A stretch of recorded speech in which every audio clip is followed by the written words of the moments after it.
You want to look like me? You want to look like me?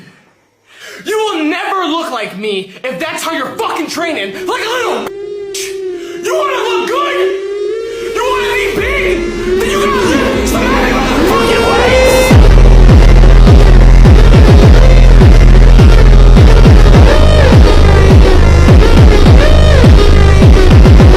That's facts. Yo. I don't give a fuck, bro. Even though like we usually give like really, really heartwarming, loving motivation, I feel like sometimes I need that toxic motivation. Take it personal, guys. With that, and that's brought to you by The Unnoticed Podcast. Is that Chris?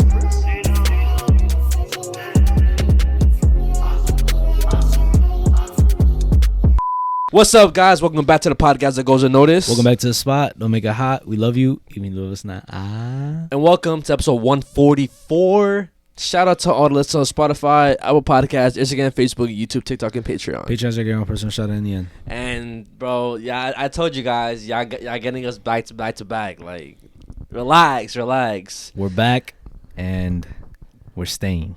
But anyways, I hope you guys had an amazing week. Hope you guys enjoyed the last episode, the previous episodes that we've been dropping. And yeah, guys, just sit back, relax, and just enjoy. I'm just going to start off by saying, like, how do you feel after, because I asked you before, but like I want your truthful thoughts, because we did vlog at the gym today. How do you feel after today? You guys are gonna see. I don't know if it's coming out before or after this, but do you want it on the Patreon? Or do you want it on second channel? I think it should be on the second channel. We've been neglecting the second channel. I got low you. key. Got you. Maybe the Patreon could get the raw, like uncut version, but you know the second channel could get the edited version. That's besides the point. We had a good ass workout. I mean, it's my first time working out in the gym since like last month, bro. No, it's been low key longer than longer than that. It's been like a good 2 months. I thought it was longer than that. Nah, it's been 2 months. Is it 2 months? 2 months. 2 months. You went to the gym this year. I went to the gym in January. Oh, okay. So it has been 2 months. Okay. Yeah. I went to the gym in January. I know I did, but it's been 2 months that I haven't hit the gym, and it felt amazing. I'm not gonna lie, low key, I was procrastinating going to the gym. Yeah. Cause I was low key scared that people there that I would see constantly. Cause I mean, people were seeing me like all the time and shit, and like I'm pretty sure people started seeing like the progression, you know. Well, maybe not because they see me all the time. Mm-hmm. But basically, what I'm trying to say is like I was kind of scared of like judgment, and I was insecure of myself because I'm like, oh, they're gonna see me and like. I'm one of those people who, like, just, like, gave up on the gym type shit. Yeah. You know, and it's like I slacked because they don't really know the true story. And I should get that shit out of my head that, like, nobody is, like, looking at me. Nobody's really judging me. Because at the end of the day, nobody is fucking judging you at the gym. Nobody gives a fuck about you. But, you know, it's just fucking stupid-ass thoughts that I had in my head. And I also thought, like, I wasn't ready to get hit in the face with like my regression, like how much I like regressed in my training and shit, and like didn't progress. Okay, you know what I mean? But I think you progressed. Today made me realize that I actually progressed. Yeah, specifically because of the pull-ups that I did today. Mm-hmm. And usually, guys, the pull-ups were always harder, and they felt harder at the gym because the bar for some reason is just like.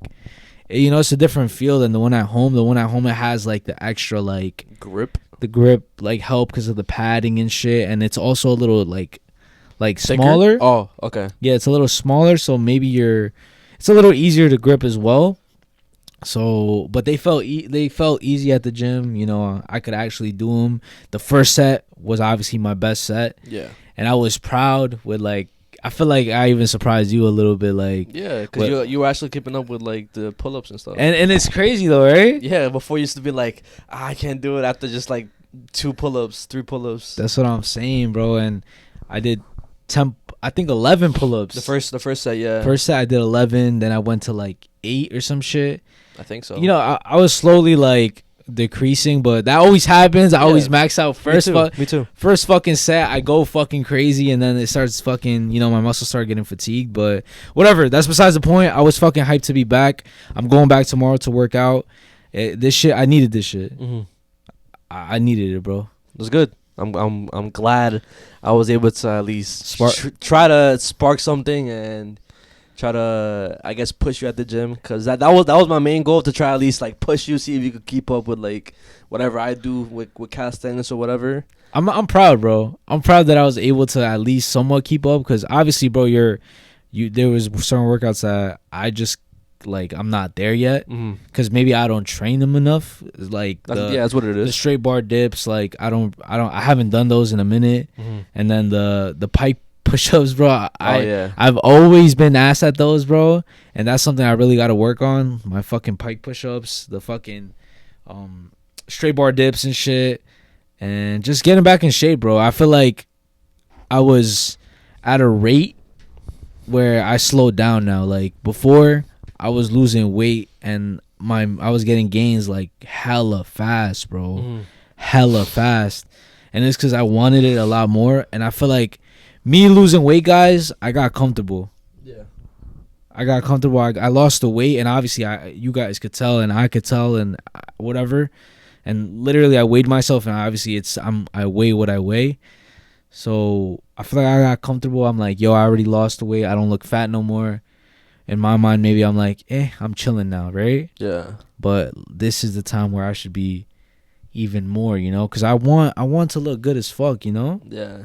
And like in that video, it said, how the fuck am I gonna look good if I'm training like a lazy motherfucker, bro? Yeah. You know what I mean? Think about it, bro. Lil Jaime is doing better than you right now. Lil Jaime. Fuck Lil Jaime, but I need to get back in the gym, guys. I'm happy we went today. I'm thankful for you for like, you know, actually going to the gym with me, and like it was fire, bro. I feel like I needed that. Even though, guys, you don't need it, I needed it today. It was low key like a helping hand, bro. I was scared to go to the gym alone, I guess. Now I'm not scared no more. I kind of broke that seal, and you helped me out with that shit. So I'm gonna go back tomorrow, back to my regular scheduled program. Bro, I was so like, you guys don't understand, guys. And also, I got a fucking calendar, right? I got a calendar, and I'm being so deadass. That helps, guys. If you guys want something to organize like your workout routine or something to organize your fucking thoughts, because working out is a lot. Sometimes you don't even want to think about it because of all the shit you're thinking about. So sometimes it's just easier to keep track on paper when you worked out, so you could, jot down, I took a rest day today, so you don't pass too many rest days or you don't do too many cheat days, you know? You literally physically see, I took a cheat day this day, so I can't take a cheat day again, you know? Okay, yeah. So you like physically see it, and it's like you start seeing like no workouts written down, so you're like, bro, like you know, I need to write it down, bro. I need to work out. Like, so I think that helped out a lot too. That's good. Yeah. So I'm on this journey. I'm not really like trying to make it like a journey thing, but like it's 100 days and shit that I'm gonna basically check back to see how I look and how much I weigh and just my overall physique. Like I want to obviously look different, and it's when the summer starts. So it's so I started it 100 days before summer. Nice. So when the days are over, summer starts, bro. Summer body vibe, you know what I mean? Yeah.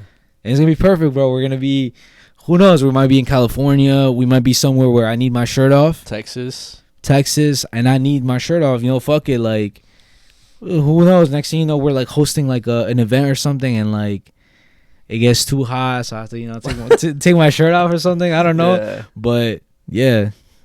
Oh, and I feel like in the month, or I don't know however long it takes or whatever, I want to do that workout again with you and see if you can actually like go 4 sets instead of 3 sets, because I did want to go another set, bro. I had like another set left in me, bro, but I had to cut it short too because I didn't want to spend too long at the gym as well. Yeah, I mean, and honestly, guys, like me personally, I know like you, for example, you like doing 2 hours. Other people like doing 2 hours. I don't like doing too much time at the gym, only because I feel like it feels like it takes a lot of my day.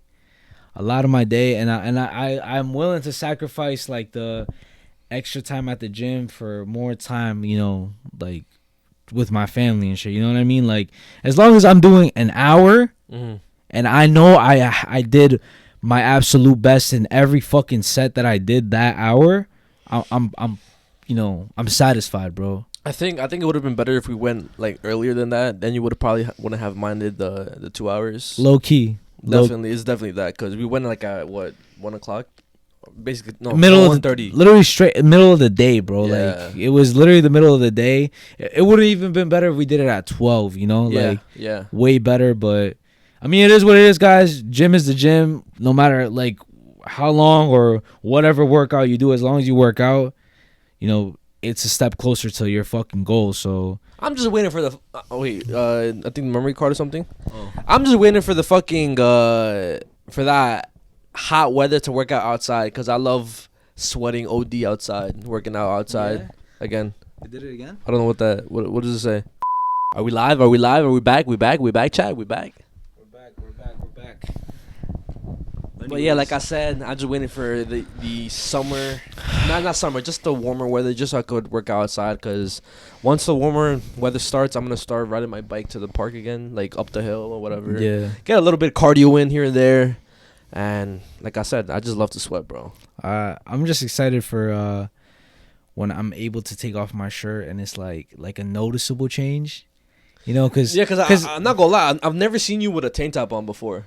That's I'm saying, like, you know, like when I get to the point where it's like I put a tank top on and it's like, yo, like this motherfucker works out, like that's gonna be lit, you know, guys. You know what I mean? Like obviously, my body has experienced a change, but it's not like damn, like. I'm telling you right now, you're literally gonna experience what I felt whenever I started wearing tank tops. Like I love wearing tank tops, bro, and like I just didn't want to stop wearing tank tops. There's a point where like, I know all I wore was just tank tops. I know, bro. Exactly, bro. I know. Like I used to make fun of this motherfucker, bro. Like literally and I mean it wasn't really making fun, but because bro looked like, you know, brolic and shit. But you would always wear tank tops, bro. I know, bro. Especially in the summer, the hot weather and shit. Yeah, we'll call it Vin Diesel. It was always the fucking tank top, the shorts, or tank top with like whatchamacallit, like some cargos or something. It was always a tank top, though. Yeah. Always a fucking tank top. But I just want to get a little sentimental real quick. Because before I got here, right, I didn't know this person, like, personally or whatever. It's like a well-known streamer, I think. I'm pretty sure you saw it as well. Somebody died, yeah. So, I don't know who died. If any OG people who play maybe 2K or maybe some of the people who used to watch YouTube back in the day, there's some guy named P2 is the name. He's like a 2K. Well, he's big in the 2K community, and I'm pretty sure he's a streamer too. I'm not too sure about the streaming part. Maybe just a YouTuber, but I do know he was doing like IRL vlogs, and I want to show you a video. Don't tell me he fucking got shot. No. Crazy thing is, like, nobody really knows how he died. It's like one day he died on stream. No. He died like in his house, but like it was no on stream, no vlog, nothing like that. And it's like a perfect example of like appreciate life, because you will never know when it's gone. Yeah. And that guy, he looked healthy. He was happy. He was in the process of leaving LA, moving to Atlanta, and he would always post about how he's excited, how he's also scared because it's a big change or whatever, but he's excited for what's to come. And he would always preach about wanting to start a family, this and that. Bro. And he was only 25 years old. So I'm gonna show you some videos, and I don't know why. Like I never watched him. I never like even knew who he was, but for some reason it got me like sentimental, because it reminded me of like us in a way, how like we want to chase our dreams and like it could just be gone like that. Yeah. So, yeah.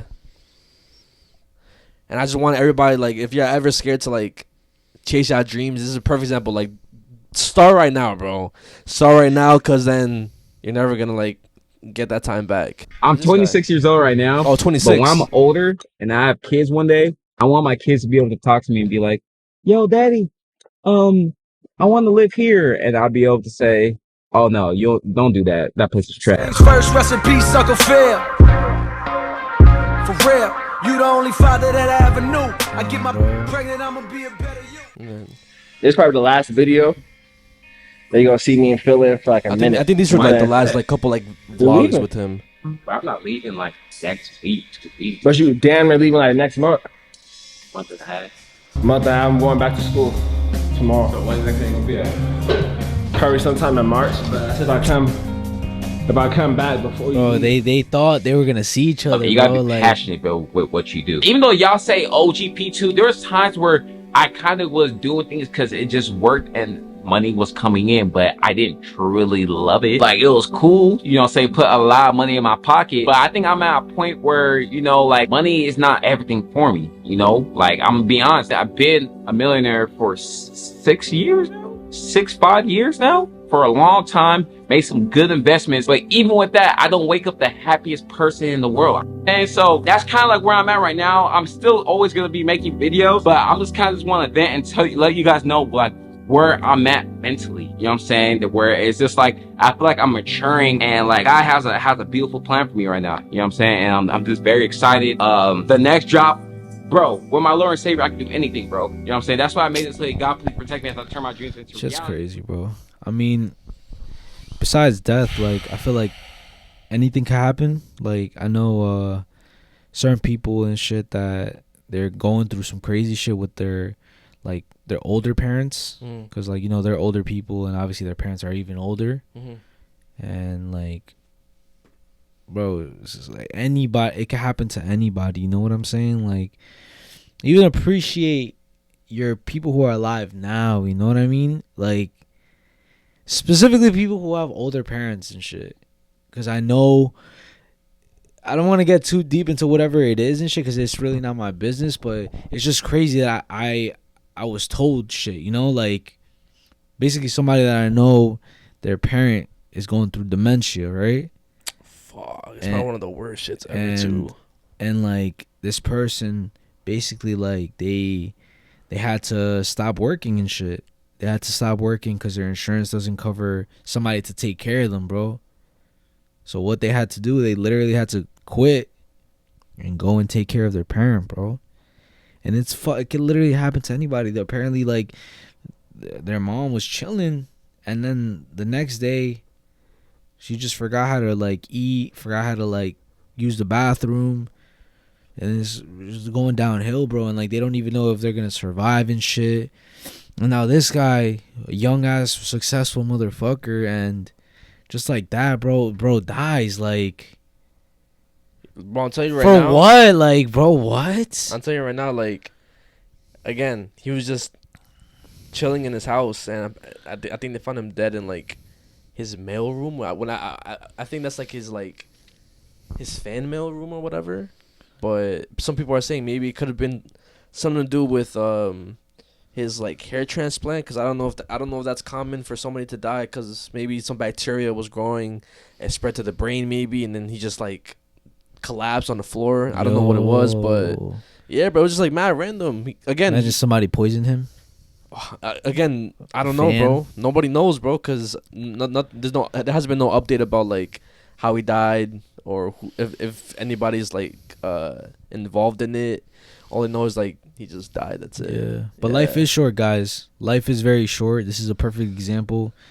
I mean, even, like, to the people who live their life all the way, I guess you could say, you know, like, till like 100 or some shit. Yeah. Even that is like, bro, like, think about it like this. When you go to sleep, time is obviously, like, not relevant no more. Like, you're 10 hours, 12 hours past, but bro, since you're not conscious, it felt like a snap, right?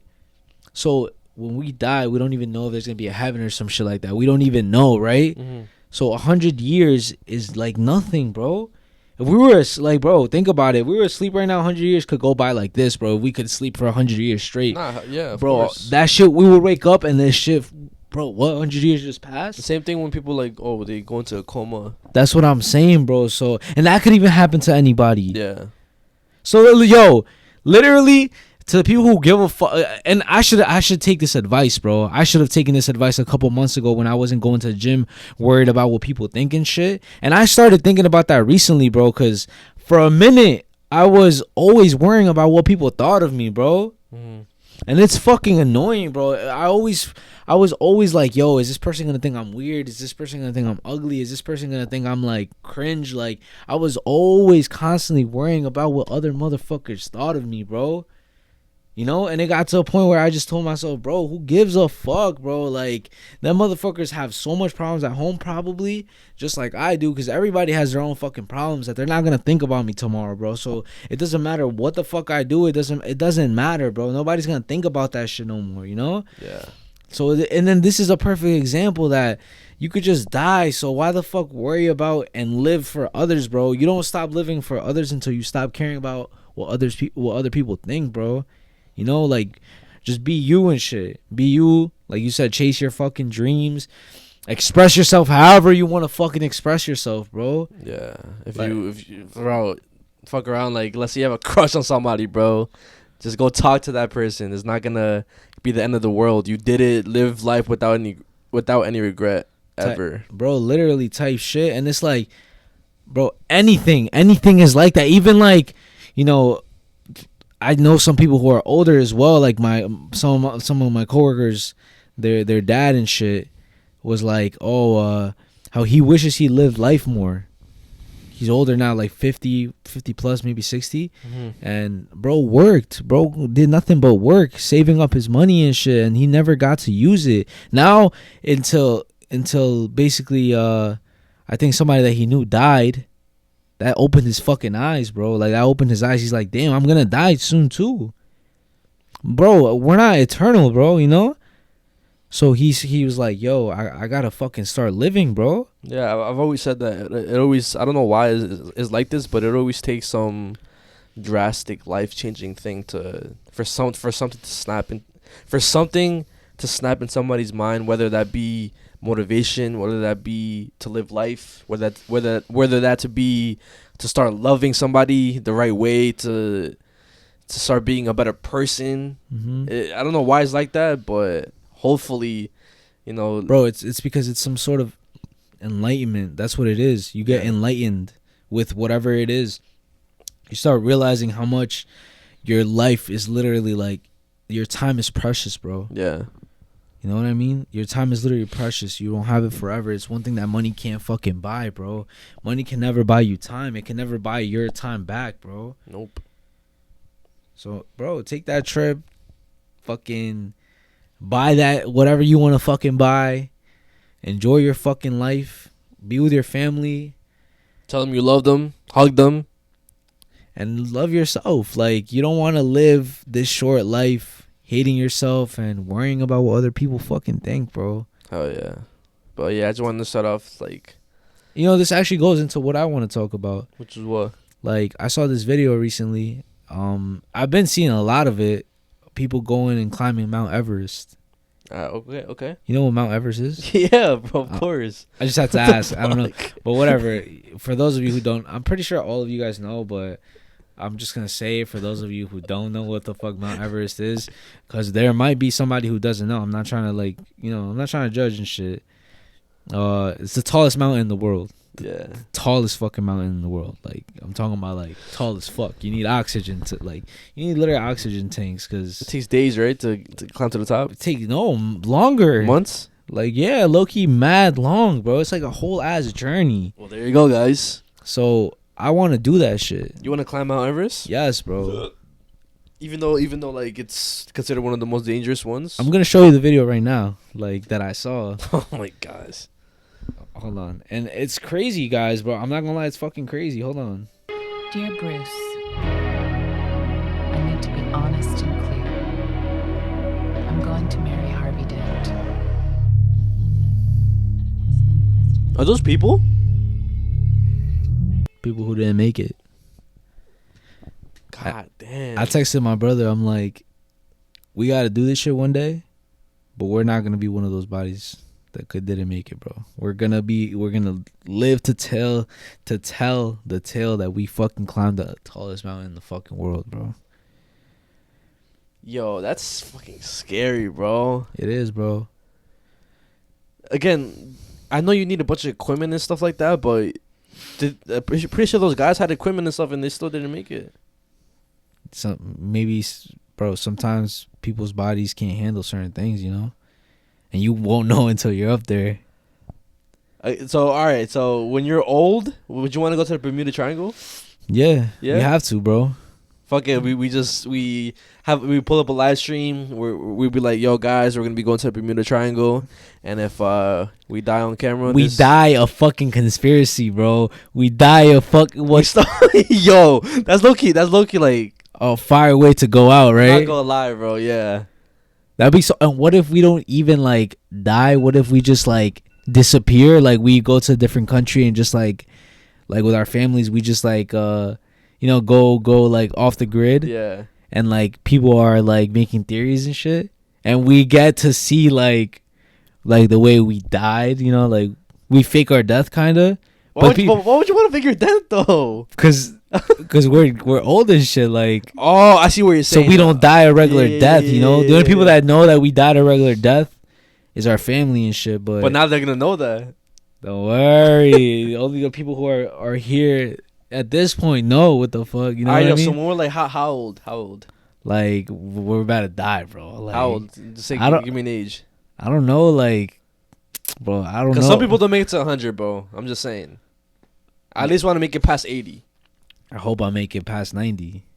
I hope I make it past 100. I'm being serious.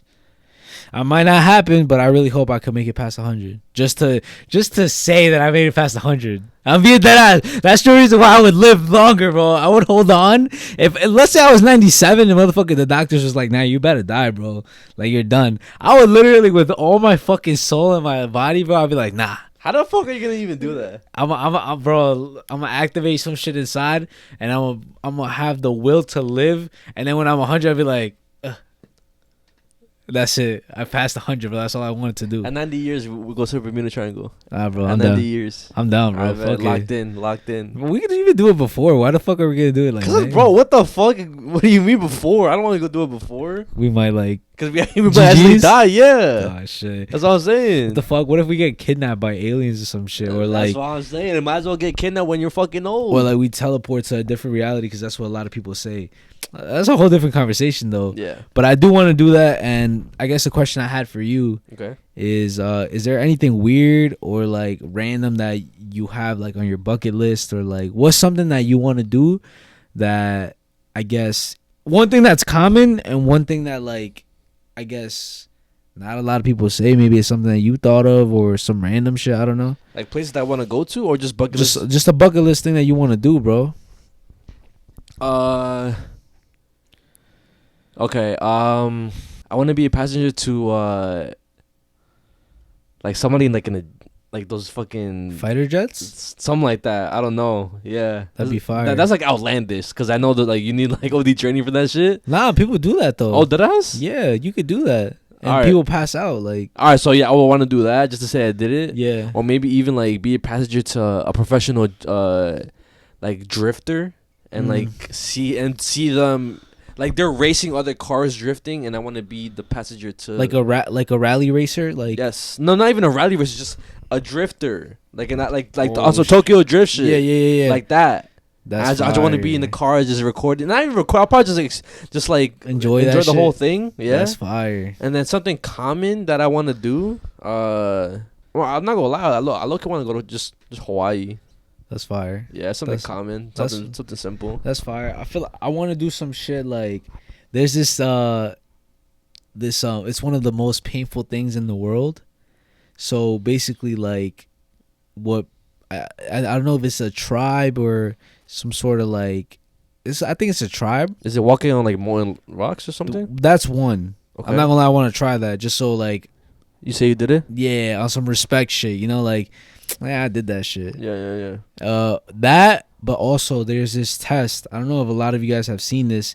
Like some guy who basically tries and attempts a lot of crazy shit in the world did this, and it's on video. I'm gonna show you the video as well. So basically, what they do is they put these gloves on you, right, on both hands, and it's supposed to like basically turn you from a boy to a man. Like it's to test to see how much balls you really have. And they put these gloves on you. Inside those fucking gloves are a bunch of angry, I think it's a certain type of ant, but the ant has one of the strongest bites in the fucking animal kingdom. And it's just full of ants. It's just full of a bunch of those. And for a whole like I think minute or some shit, they're just biting the shit out of your fucking hands, bro. and it's supposed to feel like your hands are literally burning, bro. I'm gonna show you right now, but I want to try that shit. I would not try that shit. Only because I hate bugs. That's literally the only reason why. I got you right now. Hold on. But I'm not gonna lie. For a video, I do want to conquer my fear when it comes to bugs. Maybe you could plan something out when we have like one of those people that brings out like the fucking those cockroaches or something, the tarantulas. Yeah. And I just have to conquer it. All right, so it's called bullet. They're bullet ants. And Bullet ants. It's a ant glove ritual. There's a tribe in the Amazon rainforest that performs the most painful coming-of-age ritual known to man. In order to enter manhood, the boys must wear gloves containing hundreds of bullet ants for 5 to 10 minutes. The ants are woven into the gloves with their stingers pointing inwards, so the hand is immediately attacked with a barrage of excruciating stings. According to the Schmidt Pain Index, the sting is ranked as the most painful in all of nature, described as similar to being shot, as the boy's arm is often paralyzed for days following the ritual. In order to pass, he must endure the process without shedding a single tear, otherwise he has to start over another day. In some cases, it may take up to 20 attempts to fully complete the horrific ritual. Okay, that makes sense though, because then your body's conforming to the pain. The boy struggles not to show his pain. He danced to help him through the ordeal. After 5 minutes, and all too soon, it's my turn. This is the one who tried it. That's the guy who does the crazy shit? I think so, yeah. 5 minutes feels like an eternity, but as they But yeah, bro, like that shit ain't no joke. So that's a random thing that I want to do, bro. Fuck it, right, Bro? Like, bro, who the fuck is gonna like? Who the fuck? That is a story to tell. So That's what I'm saying. Imagine, yo, we went to the Amazon rainforest and we went to this fucking tribe and we spoke to the fucking tribe leader and we wanted to get initiated into the tribe, and the only way we could do it is by completing this fucking crazy ass tasks. And what was the task? What would you have to do? So there's these things called the bullet ant, right? Like, whatever. And like, bro, the people are obviously gonna say I'm fucking stupid for doing it, but yo, it's still a fucking good ass story to tell. Nah, yeah, it is. I mean, I don't think people say you're stupid. It's just, even if we don't fucking complete it, we could just still fucking, like, we could say that we completed it or some shit. nah, but it's on video. And we still did it. You're right. You're right. And one more thing that I want to do, which is, I feel like it might not be random, maybe it is. I want to do like some Shaolin monk training type shit. Oh, okay. That's a good one. Like, go over there and like do all of that shit, bro. Like, live like them, train like them, like have their lifestyle maybe for a good 30 days.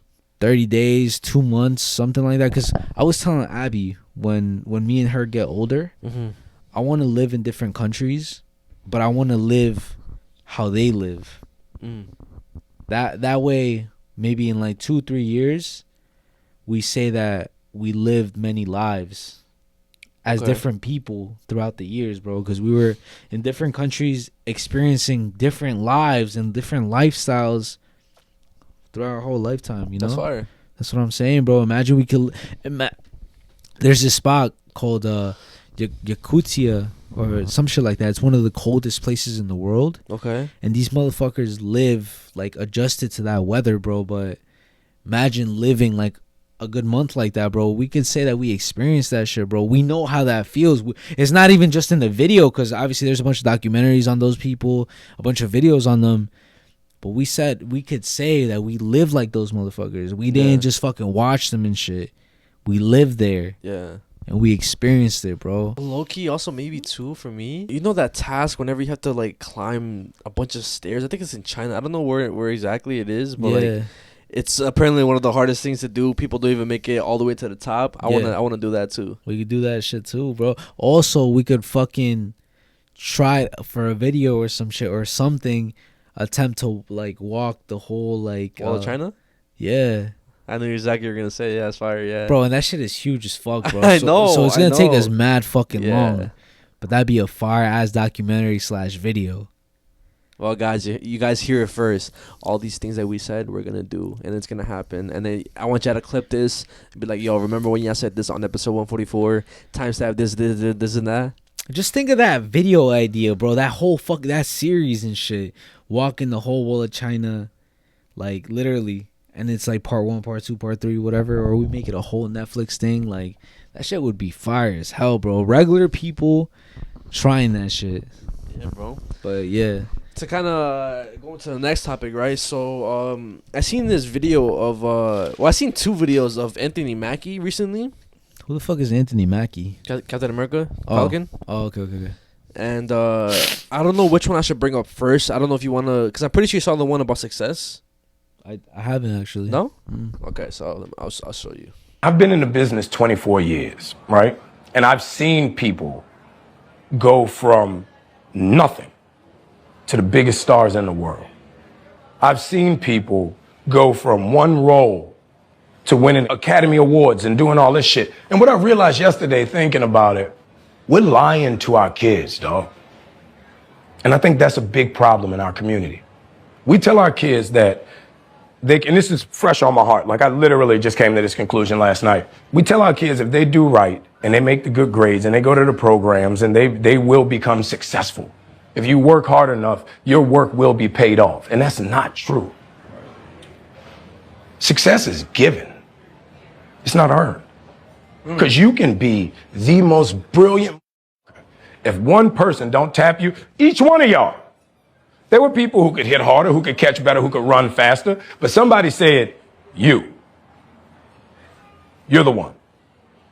And the other 50 behind you fell off. You know what I mean? Mm-hmm. And because of that, I don't know what that emotion or that feeling is the scary thing. Because I went to all the programs. I've done Broadway. I've done off-Broadway. I've been in the business 24 years. I've been in 2 Academy Award films. I've done independent films. I've done major motion pictures. Now I'm Captain America. So now what? I've been in the business. Okay. So, like, I agree with him. I agree and disagree, kind of. But for the majority, I agree. Only because you could say the same thing for everything. Yeah. Everything is given to you no matter what. Perfect example is any job, any retail job you work out, any single job that's not like a doctor or whatever. It's given to you most of the time, or it's more of who you know. Yeah. And I think the whole lying to your kids thing is not like we're not lying to our kids saying that working hard, or we're not lying to our viewers either that working hard is gonna get you to where you want, because it could, of course. But we gotta also start telling people, yo, you gotta start being more open to people, start talking to people. That's where you connect with people. That's where you get like, what's that word? Connects. I thought it was a different word. Network? Yes. You start networking with other people. I feel like that's the most important thing when it comes to, I guess, anything. When it comes to jobs, when it comes to social media, acting, producing, even just regular jobs, bro. Regular jobs.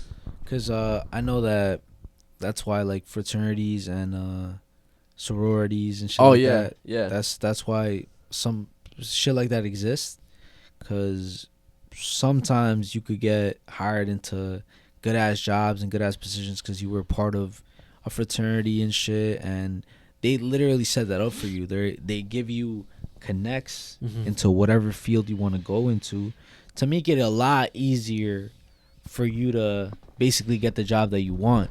Because even like, let's say you do want to take the college route, right? Yeah. Sometimes having the paper isn't enough. Of course. It's about, of course, who could get you in here, who could get you in there. And then it's the same thing if you do something like social media.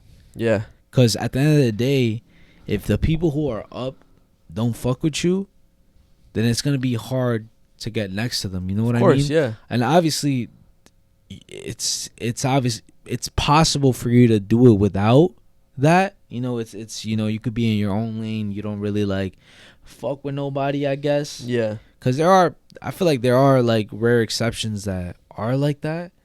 But even them, sometimes they just knew somebody that put them onto this, put them onto that. You know, sometimes that's what it takes. And from what I've seen, when it comes to the social media aspect to it, you need to be doing a really, really good job. Like, I feel like the most important thing is to always produce amazing work, or even if it's not amazing, just pour your all into your work to the point where somebody looks at it, because anybody could be watching anything, bro. You really could somehow blow up, just one video blow up, and like it could be seen by like the most popular person ever. They like it, they repost it, and boom, you're up. So I feel like it's important to always make the best content or best anything, so then whenever you get the opportunity, you're prepared, because what you're doing is really, really high quality stuff. Yeah.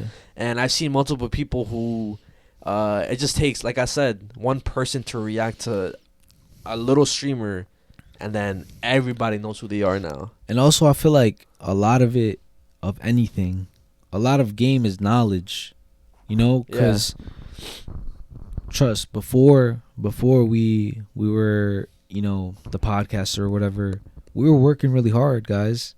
We were working really hard. We were thinking of lit ideas. We had the equipment, you know, we were editing it the best we could edit, and we were doing like, those were high ass production videos. Like, we were, compared to the people who are already established, we made better videos than those people, quality wise, like editing wise, the way we shot it, creative wise. We were doing better videos than a lot of people who are already YouTubers, you know. But at the end of the day, we just didn't know how to blow up. We just didn't know how to blow up. We didn't know how to hit. You know what I mean? It didn't get to a point where we found what works, you know, what works for us. And it's about knowledge, you know. It's recognizing patterns and recognizing what works and shit. So I feel like it's not really work hard. It is to a certain extent, because you do have to be consistent.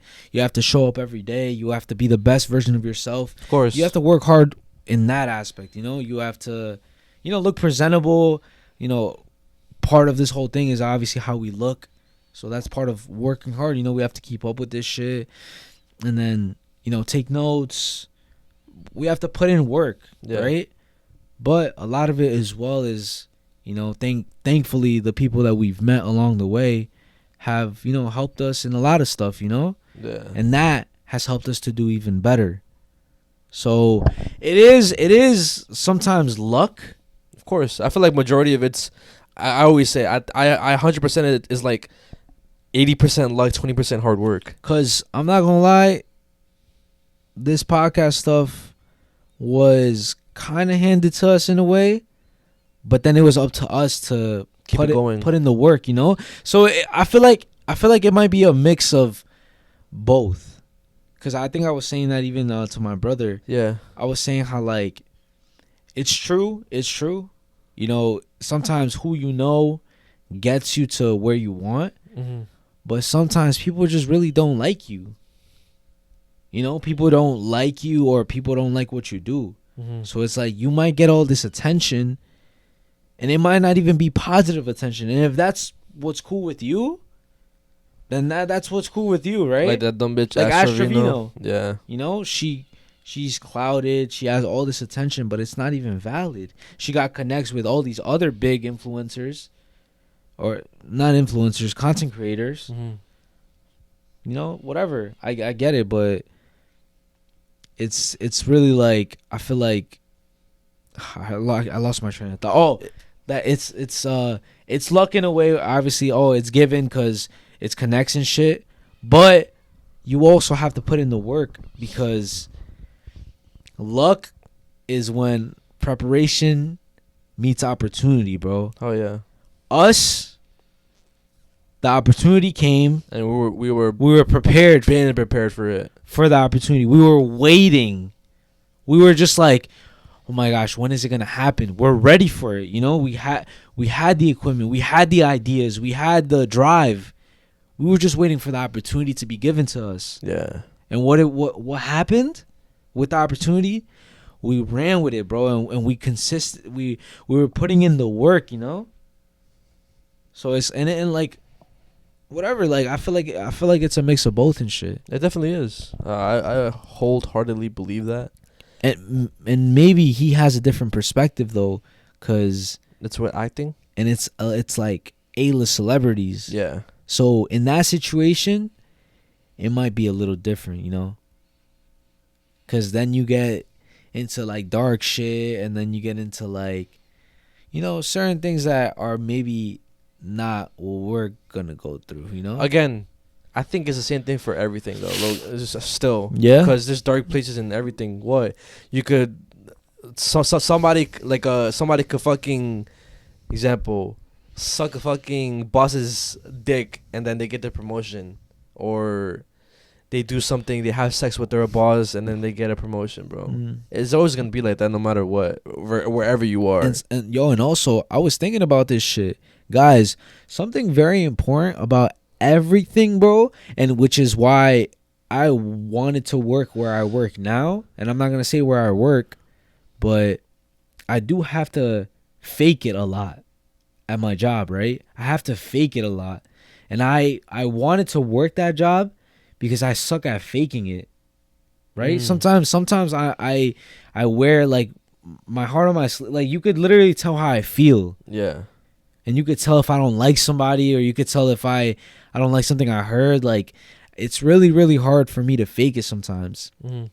But I'm sorry to say, guys, in what we do, sometimes we just gotta fake it with people we like, or do you know what I'm trying to say? Like I just have to be nice. Like I have to be nice. And sometimes I could be a little bit antisocial, but I have to force myself to, I guess, fake it that way. Fake my own self, like I'm just a naturally antisocial person. Okay. So I have to like fake in my brain and tell myself I'm a social person. Like I'm because I need to be like that. If we're gonna go into different spots, we're gonna see other content creators. We can't be shy. Like we can't. I have to be able to turn that. Like, all right, bro. I know you're antisocial, but it's time to turn that switch on. You're a social person now. Yeah. And I am faking it, bro. Because my true, genuine self, bro, is not like that. I don't want to talk to nobody, and it's nothing against nobody. It's just I like keeping to myself, and I like my close circle, and sometimes my head could get in the way of certain shit, So I like my close circle, but I have to find a way to switch it, on and off, because it's important. And then a lot of the time, bro, is if people like you or not, and nobody's gonna like somebody who's not like outspoken or confident, charismatic, bro. Yeah, I know. Because like once they see you with like, I guess a serious face, or you give them they think you gave them a look. They think that you have an ego or something. That's what I'm saying, bro. Yeah, you're right. That's what I'm saying, bro. And like I said, even in jobs, bro, I was overhearing at my job, and I know everywhere is like this, bro. Because every time I get hired, I know that this is why I get hired. It's because they like me. It's not that I'm qualified or like that I'm like this and that. Because probably a lot of people who got the interview were obviously called up because they were qualified for the job. But at the end of the day is if they like you. Yeah. And I heard at my now job, they said, oh, I think I like this guy. Not me. They interviewed somebody else. And I was there because obviously like I had to, whatever, get them to the person who was going to interview them. And then as they were leaving, the person had left, and then they were still speaking, and I was overhearing them, and they were like, oh, yo, I really like him. I like him. Yeah, it's always like that. That's what I'm saying. It's who you know, and it's also like you said, if they like you or not. Because I feel like my other jobs, it was the same thing. Like even for when I used to work at Journeys, I had to put on like when you do your interview, you have to put up a fake persona, so then they like you, and then it worked. My whatever coworkers at that time, manager, they liked me, and then I got the job, and then yeah. That's what I'm saying. Like, and this is for everything. Yeah. This is for everything and shit, guys. That's why a lot of this is like a lot. There's a lot to it, bro. There's you gotta train yourself to be this charismatic person. You gotta train yourself to have conversations in anything and shit. Like, you just have to literally mold yourself into this person that is gonna allow you to get into these places. These people fuck with you, and like even the audience. Cause even if you guys don't fuck with us, then we're nothing. We're nothing, bro. Yeah. Even the way we speak on camera. Oh yeah, that's big too. We had to practice that. We had to train ourselves to speak like, oh, I speak, then you speak. We do it subconsciously now. Yeah. Like, oh, we're like, like this your turn to speak, like it's my turn. We do it subconsciously now, and we have no issue speaking to the camera. We don't think it's awkward. But what happened when we first started? It was bad. It was fucking awkward and cringe. Yeah. And the last thing I want to talk about when it comes to Anthony Mackie, it's him talking about his son, his younger son, basically saying how he's the way I took it is like the way he's bringing his son up is him being the man of the house or whatever. And he said that whenever he's 15 or whenever he's 15 or whatever, but let's say if I die, and then if I die, you have to be responsible for taking care of your mom, your younger siblings and stuff like that. Yeah. And I just want your opinions on it because I have a totally different like mindset when it comes to that. And I just want you guys to see what he said as well. I'm actually glad like the theme of parenting came up because I have like something to do with parenting. I have too? a topic that has to do with that as well. Yeah, so it's perfect. Keep my boys humble. Like, my boys have never had a pair of Jordans. You know, my boys don't do all that internet fly. I'm like your kids, and no, I don't give a. I could be the biggest star in the world. Do not let me catch you being stupid. Mm-hmm. Do not. And my oldest gets it. My 15-year-old, he tells the other ones, he's like, yo, don't make dad mad. Because once you get one that's right, he's going to straighten the other ones out. Mm-hmm. So it's just that thing of, in the past 20 years, we've been living through the death of the American male. They have literally killed masculinity in our homes and our communities for one reason or another. But I raised my boys to be young men. And however you feel about that, you feel about that. Right. But my boys will always be respectful. They will always say, yes, sir, yes, ma'am. No, sir, no, ma'am. They will always say thank you. They will always open a door for a lady. They will always make sure that their mother is taken care and provided for. They will always be men. And that's always since they were 2 years old. Every time I left for a job, I tell my 15-year-old, you're the man of the house. Mm. You make sure these doors are locked every night. This alarm is on. You text me or you call me every night before you go to bed and you wake up. I love that. Because we're men. If I'm not there to protect, he got to be there to protect. Because you can have all the money in the world, climb through the window, that money means nothing. Right. You can have all the celebrity in the world, jump through the door, that celebrity means nothing. Yeah. So you got to have a little guard in there. Mm-hmm. You know, and so for me, it's all. Okay, so that video did go viral, especially on Twitter, and obviously you know how Twitter is. They get triggered mixed over emotions in the comments. Yeah, I think majority of the comments for this video was negative because they kind of took him as homophobic because of the masculinity term or quote that he said or whatever. Okay. Which I can see why they said that, but like I understand he wasn't even insinuating that. Like, yeah, to me it wasn't coming off like exactly. that. Exactly. It's just people on Twitter being stupid. But I agreed with him. Whatever he said about like his sons being respectful, you know, saying like thank you, all that stuff. It wasn't until he said the whole man of the house thing, because the way I see it is like you're basically stripping your son's boyhood, and I think that's an important thing to have in your kids, whatever if it's a girl or if it's a boy, their boyhood, their girlhood. Yeah, they're kids. Because you need to let the kids be kids, and have and hearing that at 15 years old, let's say God forbid, I think Mickey does end up dying, and like he has that thought in his head of like, damn, like now I have to step up and take care of the family now because my dad said I'm the man of the house. But you're 15, bro. You're gonna cause problems with your son or your kid growing up too fast, becoming like an adult too fast, parenting too fast because they have to take care of the younger sibling, maybe obviously their mother and stuff. Yeah. When, bro, you don't have to be that. You have uncles. I'm pretty sure he has brothers and stuff. They could be that for you. I'm pretty sure. Yeah. So that's the part that I really don't agree with, the whole man of the house shit, because I understand it and I do know what he's saying, but like just saying that to your 15-year-old, I feel like it's a little too much in my opinion. Yeah. I think I see like I guess I understand like both. I feel like because I feel like parenting is it's like a spectrum, bro. It's of course. Like there's no like right way to parent, there's no wrong way to parent. I mean, there is a wrong way to parent. Yeah, I was gonna say there is a wrong way to parent. There is a very wrong way to parent, which is something I'll bring up later. But I feel like what he means is you gotta be prepared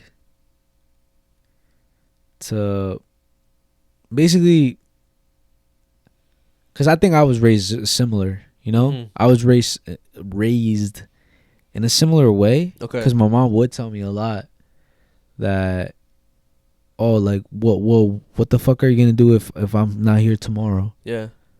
Like, what if I die tomorrow? Like, and you guys won't know how to do shit. I feel like that's very, very common in a Mexican or Hispanic household and stuff. Because my mom used to say the same thing to me as well.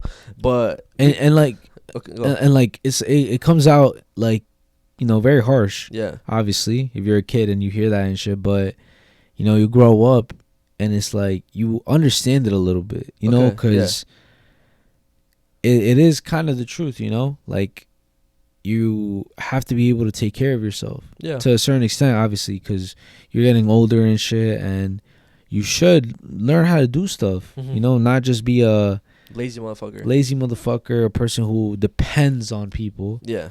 Because sometimes people are not there. Yeah. So it's better to be prepared than sorry. And I understand maybe you don't have to put that fear in your kids, you know, like they shouldn't feel the sense that they have that big of weight on their shoulders, that big of responsibility. Maybe it's a little too much pressure. Yeah. Which is what you're saying, right? Yeah, like it is. like maybe you shouldn't be putting that much pressure on your kids and shit. Like, tell them that because it is the truth. But also at the end of the day, maybe give them the sense of security. Like, you know, you will have to be that one day. Yeah. You don't have to do that now because I'm here. Mm-hmm. And you have family and shit, obviously. But you will have to be that one day for yourself. And you do have to become a man eventually, right? Yeah. But I see both sides. Yeah. You know? I just think I don't know. Because I've been thinking about it recently, too. Like, that whole quote, if I die tomorrow, what are you going to do without me? Mm-hmm. And, again, that is true. But it's like... There's no need for, like, the extra, like, anxiety, I guess. Like, yeah, the extra worrying. Because you're just a kid at the end of the day. Because I was also thinking about it, too, right? Because I remember myself saying whenever I have a kid, right? I'm not really gonna spoil him because I don't want him to be one of those brats who fucking gloats about having money and shit like that, right? And maybe that's like breaking a generational curse, right? But I don't have to not spoil him and give him the world and not like that not be breaking a generational curse and him not be spoiled because I can still give him shit. He doesn't have to work a regular job if I'm set. He just has to learn just to be humble. I feel that's the most important thing. Be humble. Be a respectful person. A nice person. Obviously know like when to when to fight back or whatever. Yeah. But stand up for yourself. Yeah. Because if I want to give my kid the life that I didn't have or a better life, why would I do the same thing why would I put my son through the same thing that I went through? Yeah. I mean, if like, you know what I'm trying to say? Yeah, I know what you're trying to say. You're trying to be like you don't want to have your kids with worries. Basically, you don't want to worry your kid, and you want to have them in a better situation than you were before. Obviously, right? You don't want to put them through the same struggles, I guess you would say. Yeah, because they don't have to. Yeah, you don't, because you're there now and you're in a different space and shit. Like you're. And way different than your parents, obviously. Yeah, and I feel like that's, to me at least, what breaking generational curses is. Yeah. I feel like I said, there's no such thing as like the correct way of parenting, you know?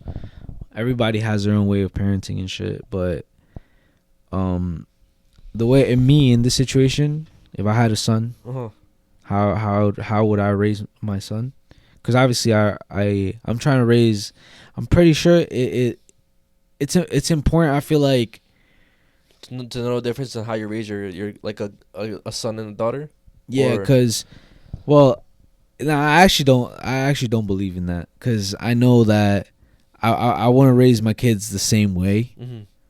Like maybe they're gonna like different things, so that's what maybe I could like do differently. But I still want to raise my kids the same, even if I had a boy or girl. I'll take that back. Okay. Because I have certain principles that I want all my kids to learn and all of them to do. You know what I mean? Yeah. So the only thing that I guess I am a little bit would be different scenarios and how to go about those scenarios. You know, for example, a heartbreak or sex or whatever, it might be different for both. Okay. You know? Yeah, I can see that. Because guys take shit differently than girls do. Mm-hmm. Drama, guys take shit differently than girls do. Mm-hmm. So you do have to navigate, and you do have to have, you know, they're just different, you know? But I guess since we're focusing on just the guy this time, if I had a boy, I would, obviously, number one is you have to be confident. You have to be a confident person. You have to be a respectful person. And you have to be a humble person. Like that, I feel like that's all you need to really be considered a good person or be the best you could be and shit. Mm-hmm. But I feel like I wouldn't automatically say like, oh, like, yo, you gotta be a fucking man, this and that. Like, yeah. I feel like I wouldn't say that. I feel like you learn that by yourself. Of course. Obviously through experiences that my son is gonna have. He'll probably ask you certain things that you can answer and shit. Yeah, and obviously there's certain things that I want all my kids to have, you know, like being able to speak up for themselves, being able to be confident, trust themselves, like all that. Like that's what really is important and shit. Yeah, I feel like the biggest thing that your kid can have is confidence in themselves. Like that's the most important thing, because with confidence, you literally feel like you could do everything, bro. It's self-belief, you know? And if you believe in yourself, you can literally do anything, you know what I'm saying? Fuck yeah. I feel like that's the biggest thing to do. And like in a situation like this, I feel like I would just tell my son, yo, like, you know, one day you're going to be the man of the house, right? Might not be today, might not be tomorrow, but one day you're going to be as strong as me, or you're going to be able to be like me, if not better. Yeah. Because I want to tell that to all my kids. I want to tell them, you don't have to be like me. You don't have to be like what I do, you know? You have to be better. You know, and if you don't want to, that's fine too. But I want you to be better than me, because I know you're capable of being better than I am. Yeah. Because you're going to learn from the dumb shit that I did. You know, that's the point of me being here, to tell you what not to do, because I did that stupid shit, you know? Mm-hmm. And that'll eventually mold these people into being a good people and shit, and the best version they could be. It's no like, oh, like I know what you mean now. Like there's no pressure of how to be the perfect man. Yeah. Or how to be the perfect woman, whatever it is, bro. It's just being a good person, you know? Like being a respectful, humble person. We all got raised differently, bro. So certain parenting styles work for certain kids. and because everybody learns differently, you know. So nobody's right or wrong in the situation. It's just like more of like our opinions, you know. Yeah. Because I don't give a fuck how he parents his kids. Nah, yeah, of course. If I'm Me being either. honest, you know, it's just because I don't want nobody to fucking say some shit right now. Oh, you guys don't know what he's talking about. This is why we don't. I don't give a fuck. Yeah. You know, like he could parent his kids however the fuck he wants to parent his kids, and if that's how he wants to do it, that's great for him. You know, I really do not give a shit. We just are saying our opinion And from our point of views, if we had a son. if we had a son. Pass me and- the charger. I gotta charge this laptop. Like, you know. Yeah. Wait, did you unplug it? Yeah, it came off.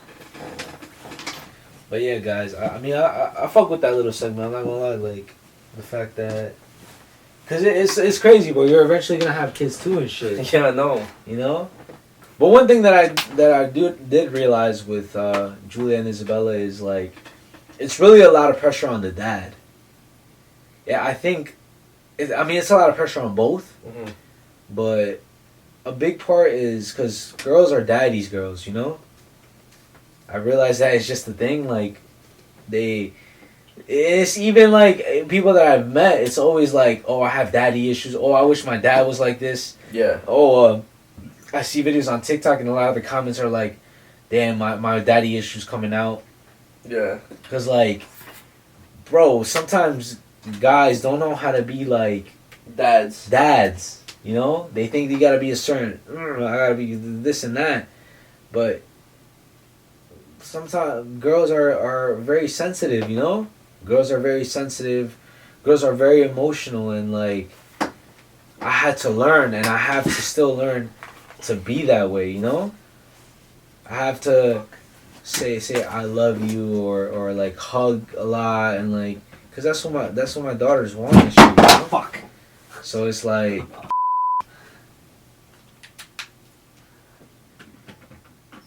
and also, I'm the first, like I'm their first love. Yeah. And I know that affects a lot of people who have daddy issues, you know, and then it fucks them up. It fucks them up, bro. They end up doing a lot of bad choices with the guys they choose, and sometimes that's important, bro. It's important who you decide to be with, because sometimes you marry the wrong person, or have a kid with the wrong person. Have a kid with the wrong person, or you fuck with abuse because you were abused, you know. So I have a lot of pressure on that side of things, and I know obviously Abby has a lot of pressure on her side because she's, you know, they're gonna look up to their mom and shit, you know, like oh, my mom was this way, so I have to be that way, you know. Yeah. My dad loved me this way, so this is how I gotta get loved. Yeah. So, you know, it's a lot of pressure being a parent, like a lot of fucking pressure. But now we talked about, I guess this is good parenting. Yeah. Bad parenting. Okay. Right? So, and let me know what you guys go. This is gonna spark a lot of comments, guys. I want you guys to comment your opinions. I don't give a fuck if you think you're right or wrong. Comment it down. We're not gonna judge. Who gives a fuck if somebody else comments trying to say you're wrong? Fuck their comment. I want you guys to comment like just raw. You know what I mean? Yeah. We're not here to judge and shit. But and if you're gonna disagree with us, you could disagree too. Yeah, but just don't violate, bro. Cause like, relax. Relax. It's not personal, guys. It's just everybody has opinions, guys. Everybody has different point of views. Like this is gonna be our point of views, right? So you're not gonna like me when I'm mad. I'm gonna say the quiet part out loud. If your child is fat, it's because you're a bad parent. Having overweight children is child abuse. I just watched a very overweight little girl stack her plate with pizza and wings, worrying about what's on everybody else's plate so she could add more food on her own plate. And the worst part about it is a grown-ass man recording her, not telling her to stop. You guys don't monitor your children's food and how big they're getting, especially between the ages of 3 to like 13 years old. You should be making every single meal for them and monitoring their activity levels.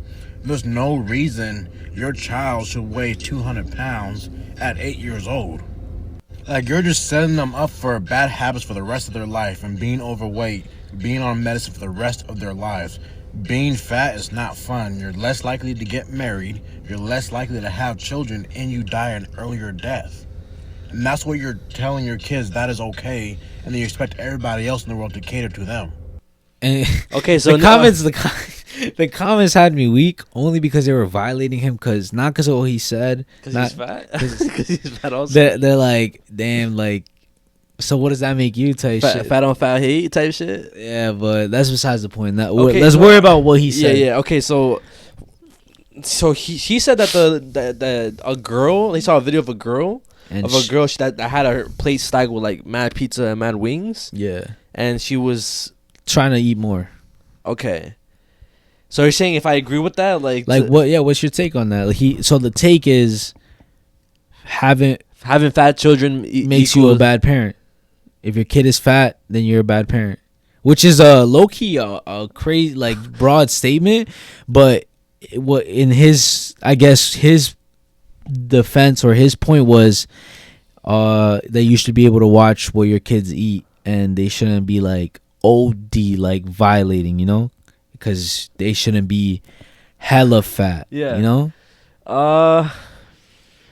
Low-key, I agree. Yeah, only because I don't believe that. Well, how do I say this? Me personally, like I don't think it's okay to be fat and obese, right? And I wouldn't want my kid to be fat and obese. So, cause I'm gonna raise my kid to make sure he like does exercise, whether that's like play a sport, like some combat sport or anything. Be active in life, yes. And like, how much does a kid have to be fed to get to that point? But at the same time, like the way I see it, also is like. Maybe they're just eating good. Like that's like I don't know, cause again, it's like I don't know why it's like a double-edged sword for me. Cause it's like I don't agree with it, but at the same time, it's like they're just a kid at the end of the day. Yeah. But I do agree with the whole health things because I have seen like kids, they struggle with like asthma, stuff like that, and it's because they're overweight sometimes, or they get some type of problems because of like how much bad shit they're eating. Yeah. Actually, fuck that shit. I'm not gonna give my fucking PR answer, bro. It's not okay for a little kid to be fat, bro. I don't think it's okay for anybody to be fat and obese. Yeah. That's literally it. I agree with what he's saying. Yeah. But guys, I have a lot of reasons why. Yeah, well, I'm not just saying that shit because I'm fat phobic. I disagree. I mean, I agree because to a certain extent, right? Obviously, there's certain what's the word?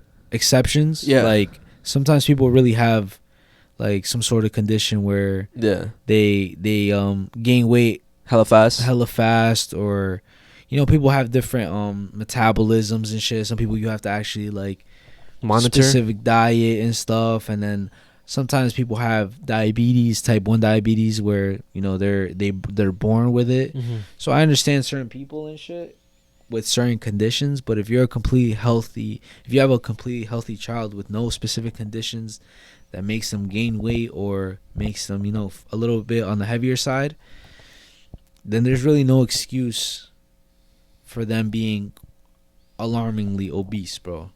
Because obviously kids are gonna have fat on them. Like, kids are kids. Yeah. You have your baby fat. Obviously you're not gonna be fucking ripped when you're a fucking kid and shit. But if they're obese, where to the point where, like you said, they start having trouble breathing, like they can't even like run and shit, you gotta think about it both ways, bro. Yeah. Health wise, mentally wise. You know why mental? Because in school they're gonna get bullied. You know, nobody likes the fat kid. Yeah. Everybody picks on the fat kid.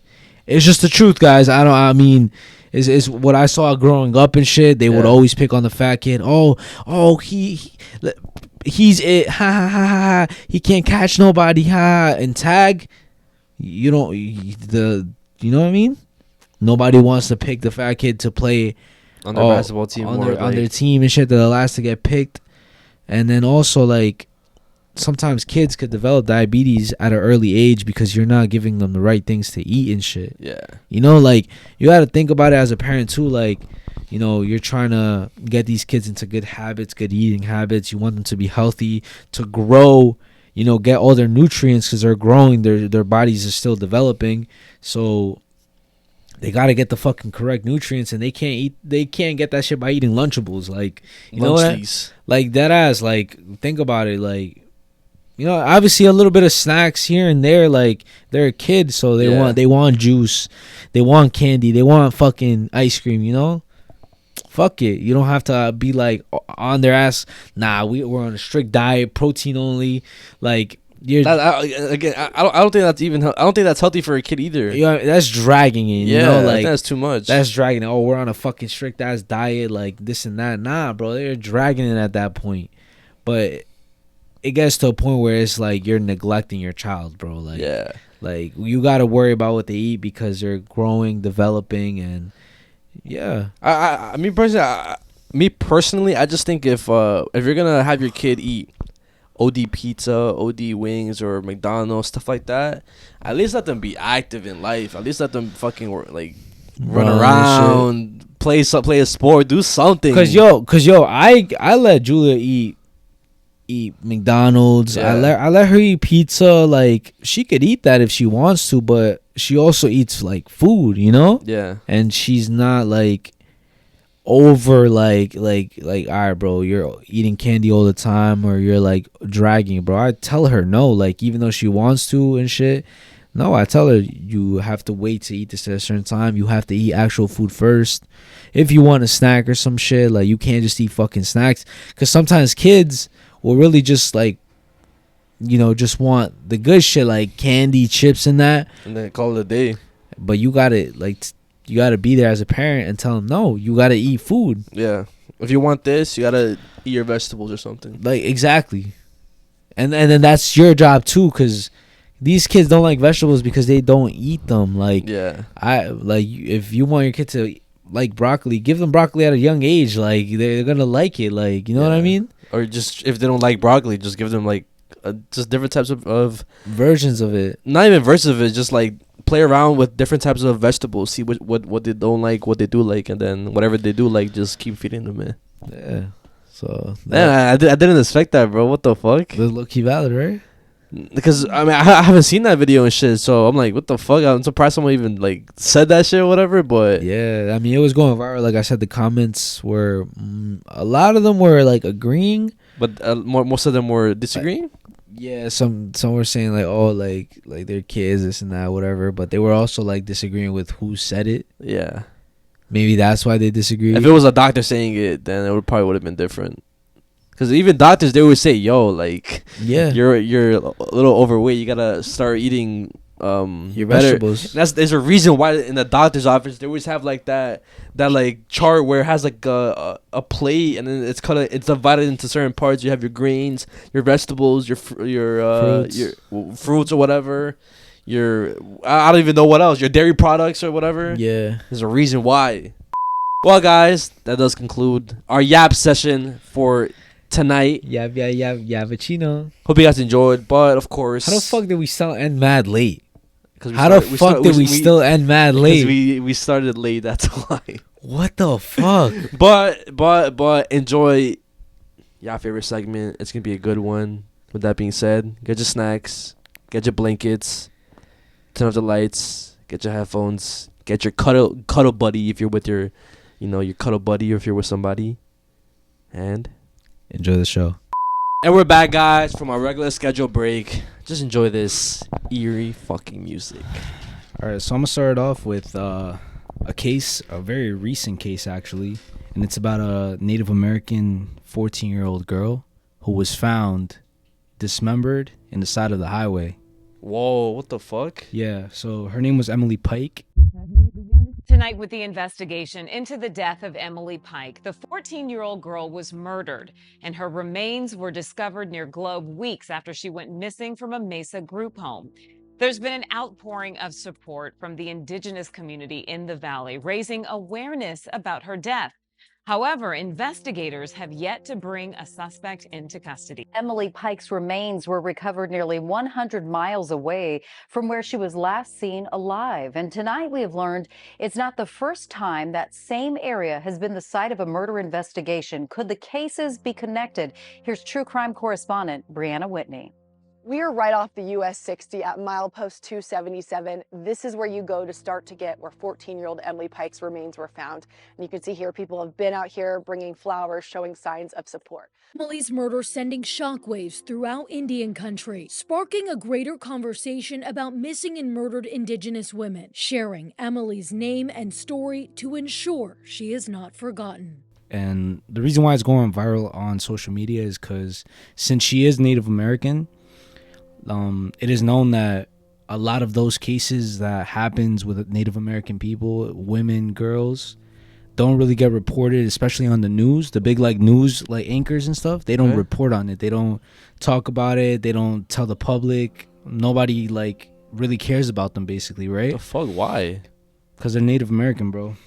The only reason why this case got a lot of attention was because a report from the sheriff's office was leaked, and somehow the public got it. Obviously, the family and the locals were going crazy. They were basically trying to bring as much awareness to the case. So what happened is that this girl Emily, she was staying at a foster home, and it's for Native Americans, specifically tribal social services. Okay.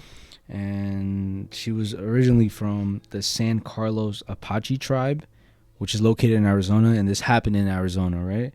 So she was in that group home. She was allegedly supposed to meet a boy, which is what her friend said because she was interviewed, and the interview was literally released to the public. Her face was blurred, but it was her friend, and she was saying how before she ran, she had commented that she was gonna go meet up with somebody she was speaking to online. A boy that she supposedly had a relationship with. Could have been a friend, could have been a boyfriend, or who knows what it was. How old is this girl? She's 14 years old. She was 14 years old. Fuck. Okay. So January 27th is when she goes missing. So she runs away, and the group home reports her as a runaway to the police, right? Because apparently in that group home there's a lot of runaways. And I saw some of the comments saying that it's normal for foster homes or group homes to have a lot of runaway kids. I've heard that, yeah. So they reported it as a runaway, but what to me and to a lot of people, what was weird is that they reported it to the police immediately, but to their family, the family of Emily, I believe it took them a week to tell them that she was missing, right? I'm not gonna lie, a week is fucking crazy. Yeah, so boom, this is going on and shit. She's still missing.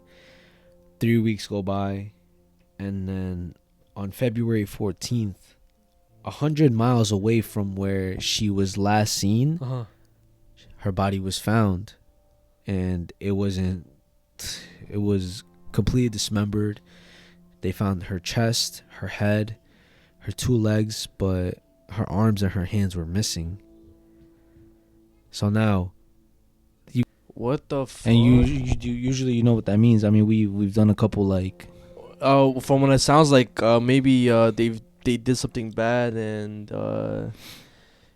that's what it sounds like. They did something bad, and they decided as a punishment they got rid of their hands or something. Or nah, you see, in the other cases, there was this serial killer who would keep the hands. Oh, okay, so they kept the hands as rewards or a trophy. Or what? Well, obviously there were serial killers who did that weird shit too, but a lot of the times whenever something happens, the victims, they scratch. So they scratch their people, the people who are fucking attacking them and shit. And there's DNA on the nails. Exactly. Okay. So people who usually know what the fuck they're doing when it comes to this serial killer shit, or just evil things, evil people, they know that that's how the detectives are gonna find out who it was, right? So that's why they kept the fucking hands and arms. You can see where the system completely fucking failed her, because first of all, she's 100 miles away from where she was originally ran away, or she disappeared and stuff. 3 weeks later, this whole time nobody was trying to cover it. Where the fuck were all the Amber Alerts? Where the fuck were all the, basically all putting it on social media, talking about it? Like, they completely ignored this case, and that's why a lot of people are furious right now. And there's people, I think, kind of protesting for it a little bit. There's, especially in that community, there's a lot of murals and like memorials for her, like on in the streets. Also, the group home is a little bit weird because in the past 3 years, there has been over 80 reports on that group home, and over half of them were runaway kids, and there has been 30 kids missing from that group home. And they haven't been found?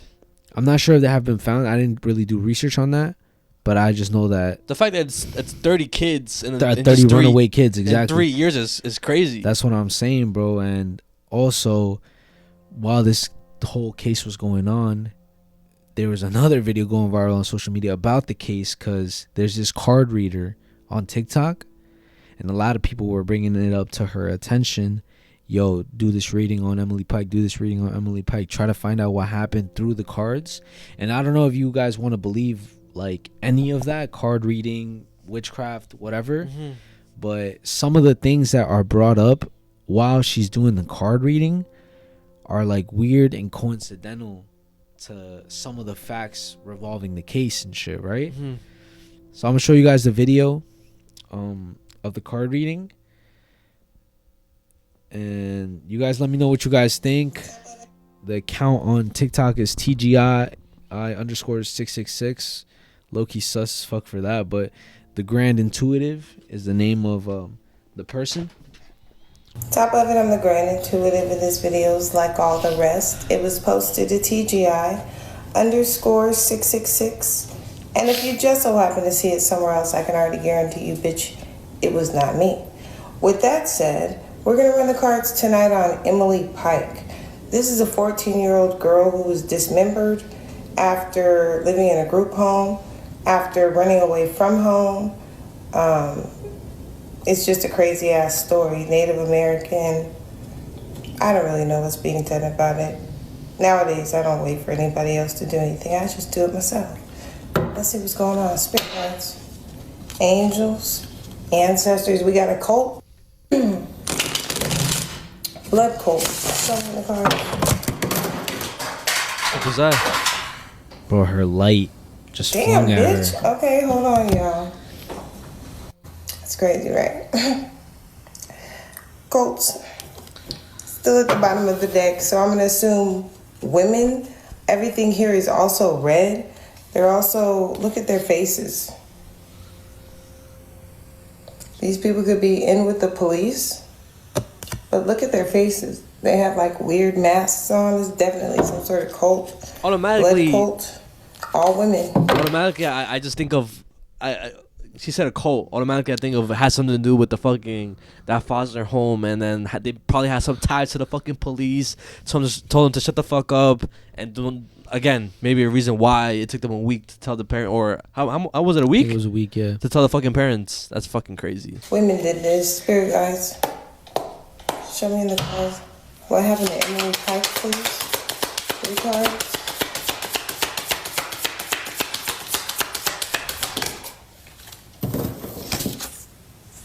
The World card in the reverse.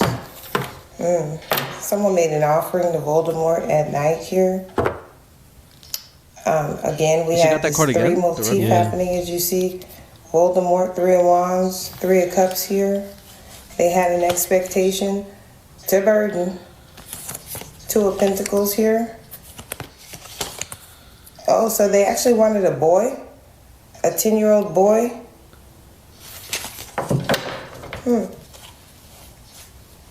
The Fool card. See, so we're back at 1. Somebody's name could be Brian or McKnight or BMK. I'm hearing this song by Boy Next Door. It's called If I Say I Love You. So, you know, this cult group could have used a male. There was just something there about a 10-year-old boy. This could be someone that she knows. And again, before I said that her friend had the reason why she left. It was because of a boy, yeah. Because she was meeting up with one of her friends that she was on messaging online, and it was a kid. What if like it was a setup? Yeah, they used the boy as a lure tactic to gain her trust. Again, like I said, there's something about the letters BMK. Again, another woman, Queen of Wands, witches. Give me 3 cards. Well, give me 2 more cards on what happened to Emily Pike, please. I hate when my fucking cards hit the ground. Hold on. Here's that Queen of Cups coming out in the reverse. HT could matter here. Look at that. We have the High Priestess in the reverse. This is a very dark ass reading here. Knight of Cups here. She goes on to explain that what she's seeing a lot is that it's a cult. It's a blood cult, and then she sees a lot of cups so that they drink the blood. And I know previously we talked about a brujo, and he says that the way that they drink the androchrome, whatever, is by sacrificing it, and then the way you do it is that you scare the child and then you dismember them and drink their blood. So she was found dismembered, bro, and she's talking about a cult, and she's talking about a blood cult, and it's just like fucking insane, bro. And then also guys, she goes on to say that this happened on a full moon, the last full moon. Her body was found on February 14th. Oh, Valentine's Day, right? Valentine's Day, and the last full moon of that month was the 12th, 2 days before her body was found, bro. She was definitely killed, on the full moon then, 2 days before. It has to make sense, bro. What the fuck? Bro, this shit is insane, bro. And the fact that this low-key common. It is. It's common as fuck, bro. We always hear horror stories like this shit, too, of people being dismembered, and then also colds, the whole fucking... And I did talk about residential schools before, I believe a couple episodes ago, and it's always something fishy with like these organizations that deal with Native Americans and how they throw a lot of shit under the rug. In residential schools, there was a lot of runaway kids, and then later on they were found in these hidden graves and shit that nobody reported them dead and stuff. So it's like, did they really run away, or did something else happen to them? Yeah, and like in this case, she ran away, and then a week later they reported it, or whatever. 3 weeks later they found their body. Before I get into my segment or whatever, I just wanna, cause I was gonna talk about this. I mentioned it last podcast. That whole incident that happened in Jalisco recently with the ranch. They found like a bunch of shoes, and they ended up being like victims of what people are saying on TikTok, and what everybody's saying from what I saw.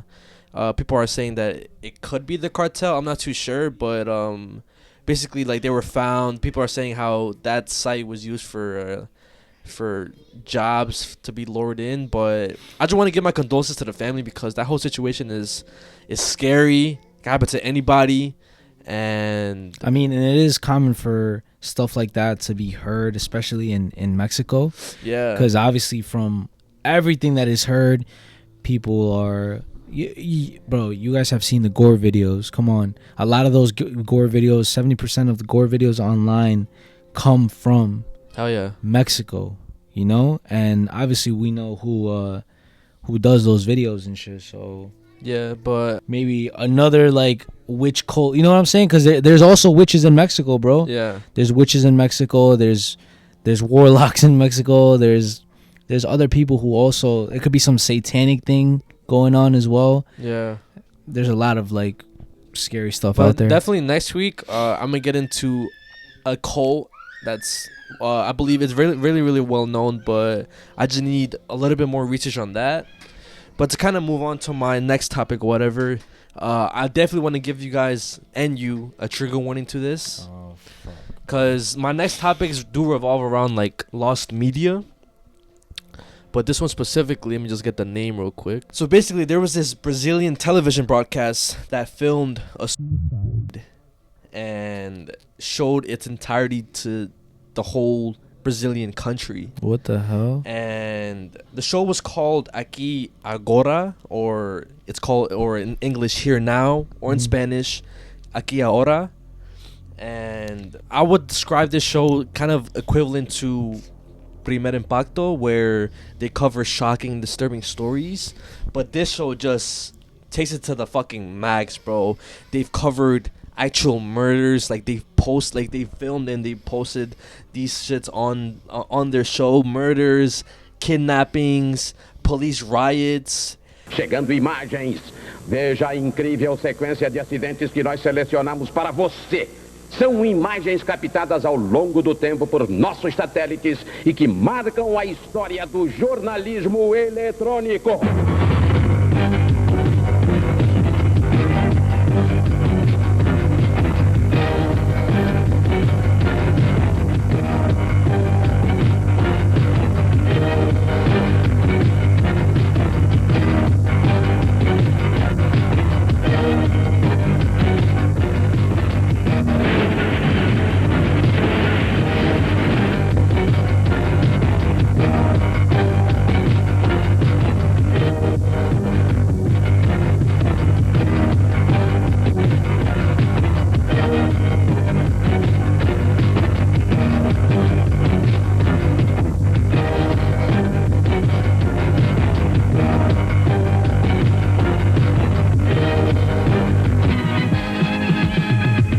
54 pessoas ficam feridas em confronto entre soldados da Brigada Militar e agricultores no prédio do Ministério da Fazenda. A reportagem é de Cristiane Finger. Parece que os manifestantes conseguiram ocupar o saguão do prédio. O conflito já começou. A polícia está retirando os agricultores à força.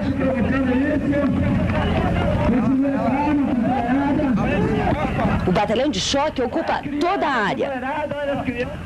Olha as crianças, companheirada, olha as crianças. Agora os policiais usam as bombas de efeito moral. Os agricultores contra-atacam com pedaços de pau e pedra. São várias pessoas feridas. And I'm gonna show you some clips of like how the show is, just so you can kind of get an idea of like what these people are about, or whatever, and you guys as well. But bro, it's fucking wild. Okay, this is a good example right here. It's like a little 2-minute clip, but like just so you get an idea. O Tietê em São Paulo. Veja agora a ação de resgate dos feridos com o repórter César Tralli. A ambulância teve que fazer o trabalho na contramão, olha, veio na contramão e agora vai até o Hospital das Clínicas através do Águia 2. Tem uma moça e tem um rapaz aqui. O rapaz vai pro helicóptero e vai pro HC. A moça vai ser socorrida. Ele tá muito mal, é? Não, o estado dele tá bem. Ele tá sendo medicado aqui na ambulância pelo médico do resgate e daqui a pouco ele vai pro helicóptero e vai pro HC. Levanta aí, aqui, ó, à esquerda, aqui, ó. Espera aí, eu vou atravessar aqui, espera aí. Só passando já aqui o guarda-rei, ó, e entrando na grama, na terra aqui, showing the entire, a margem do like, Tietê. gore like shit. Nah, like, what? bro. What the hell? Cuidado, and obviously for you guys, it's gonna have to be blurred. Bro, usually this shit is censored on the news. This is like raw and uncut, bro. Yes. Passageiro. Essa pessoa ferida, esse homem já imobilizado, vai sair agora. Capitão Otacílio no comando do Águia 2 já vai acionar então as pás da hélice por helicóptero e então do Tatuapé até o HC, Hospital das Clínicas.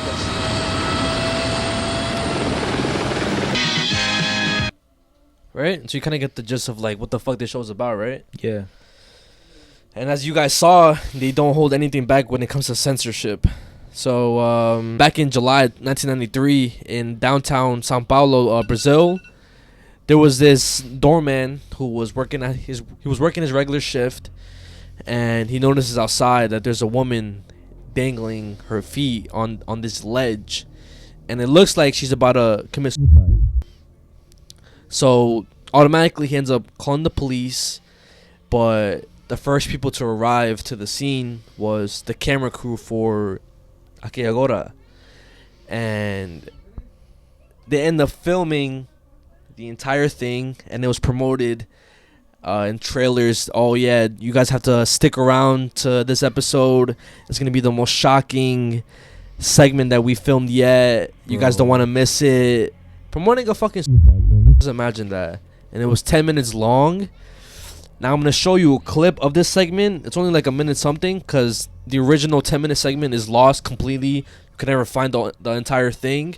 But just, you could just imagine how the entire thing will unfold after this. Yeah, like, bro, imagine people who saw it live. You know, Yes, and even though obviously like it's expected that you're gonna see somebody commit suicide because that's what they're promoting it as, but like I feel like you're never ready to truly like see it. You know what I mean? Yeah. Like it's always shocking.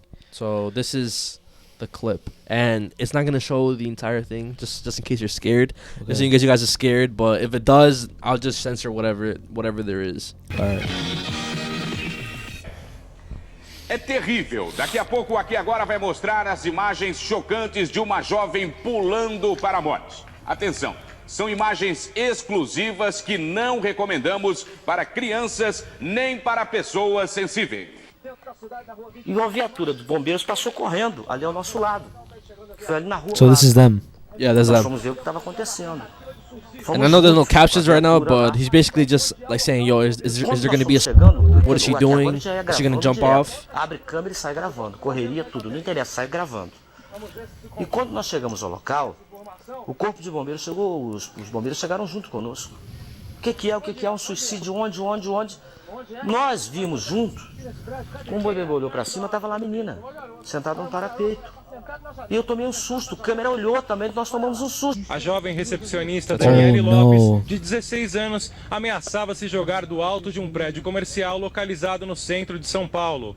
Antes que os bombeiros iniciassem a estratégia de resgate, a menina pulou diante das câmeras do repórter Sérgio. And the next thing is like some other clip of like another like. Bro, they saw that shit live, bro. Yeah, bro, and then after they literally run to the girl, and she's not even like fully dead. You see, like she's like they describe it as a near lifeless body, and they show the entire thing, bro, on camera.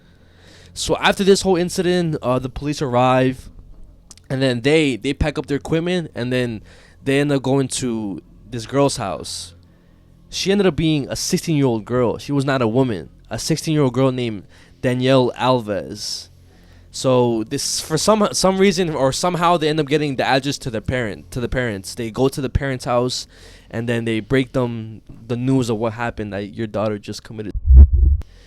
Obviously, they're devastated. They're crying. They bring them to the police station, and they're crying even more or whatever. Yeah. And again, they're filming this. So, because they wanted to film this because, it'll add more drama. It'll add a little more oomph to the segment, right? Bro. Now, after they filmed everything that they needed to film, they started working on the episode. They started editing everything. Now, they needed a reason on why, because nobody knew why she committed. So, in the beginning, they were like, maybe we should say that she was a drug addict and that's why she ended up falling off, right? But these pieces of shit, they end up saying that the reason why she jumped off and was because she had abusive parents, that they were abusive towards her, and that's what made her. So the show was the one who was putting out these false narratives. Yes, in reality, it was a whole lie, and the reason why she was because one of her, I believe her best friend, came out on Facebook saying that I don't know if it was Facebook, I don't know where exactly it was, but they ended up coming out saying this is a lie. The real reason why she was because of a heartbreak. And this show never really faced any repercussions. They did get sued by the family, like I believe $1 million. But this show literally just skyrocketed the show even more. It boosted the popularity by like 30-something%. And for the next 4 years, they continued to post these shocking stories with high ratings. Even on one of the episodes, they record more murders, more lifeless bodies, and I think they also get kidnapped in one of these episodes too. The actual show. Crew, yes, the crew, they get kidnapped and they record it, yes. And it wasn't until like the ratings just got lower and lower to when they just completely just stopped the show. But the fact that this was on the show, bro, and they showed everybody is fucking insane.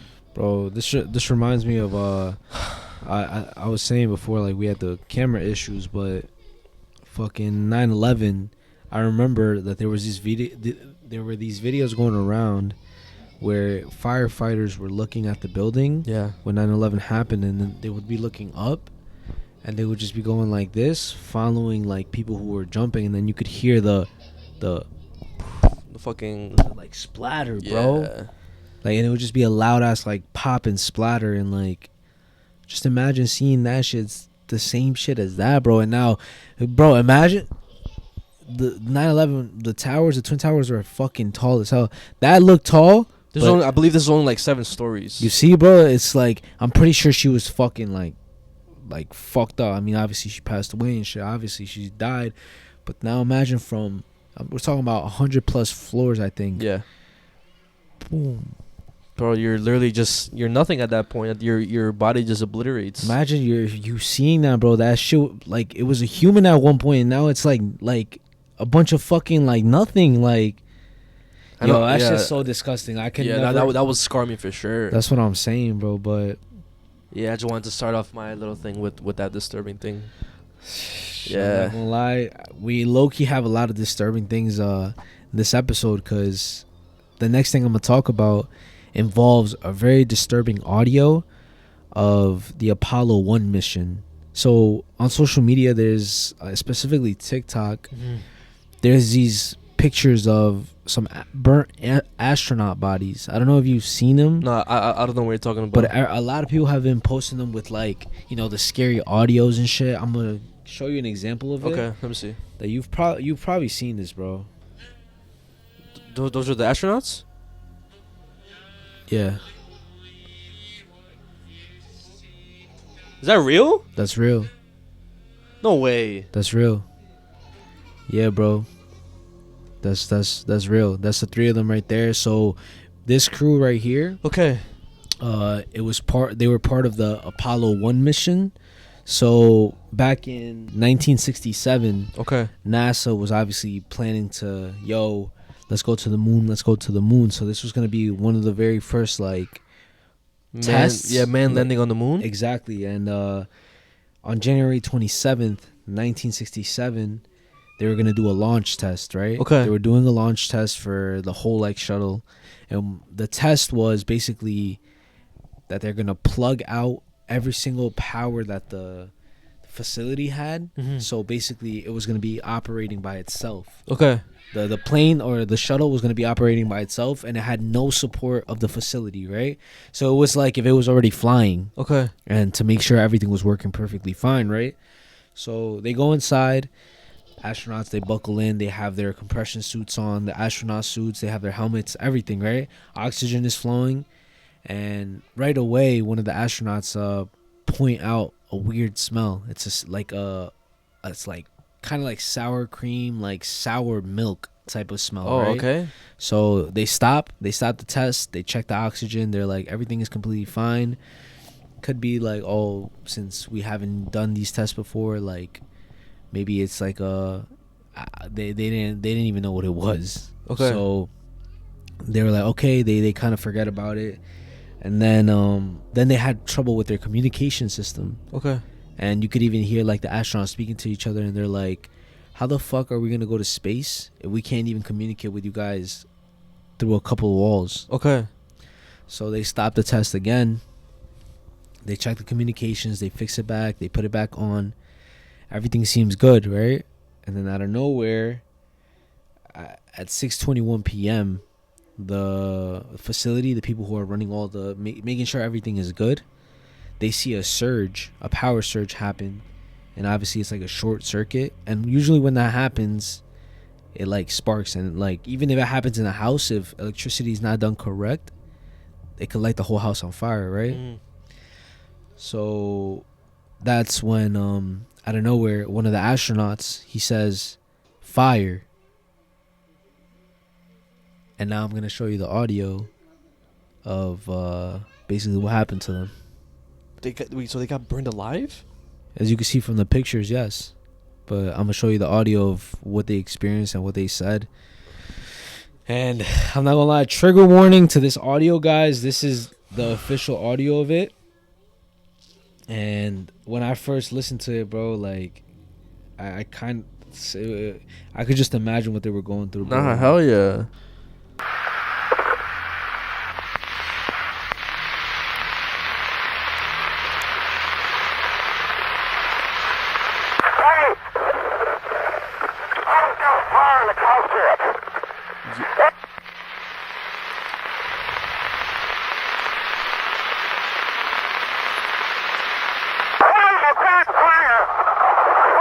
Oh my god. What the?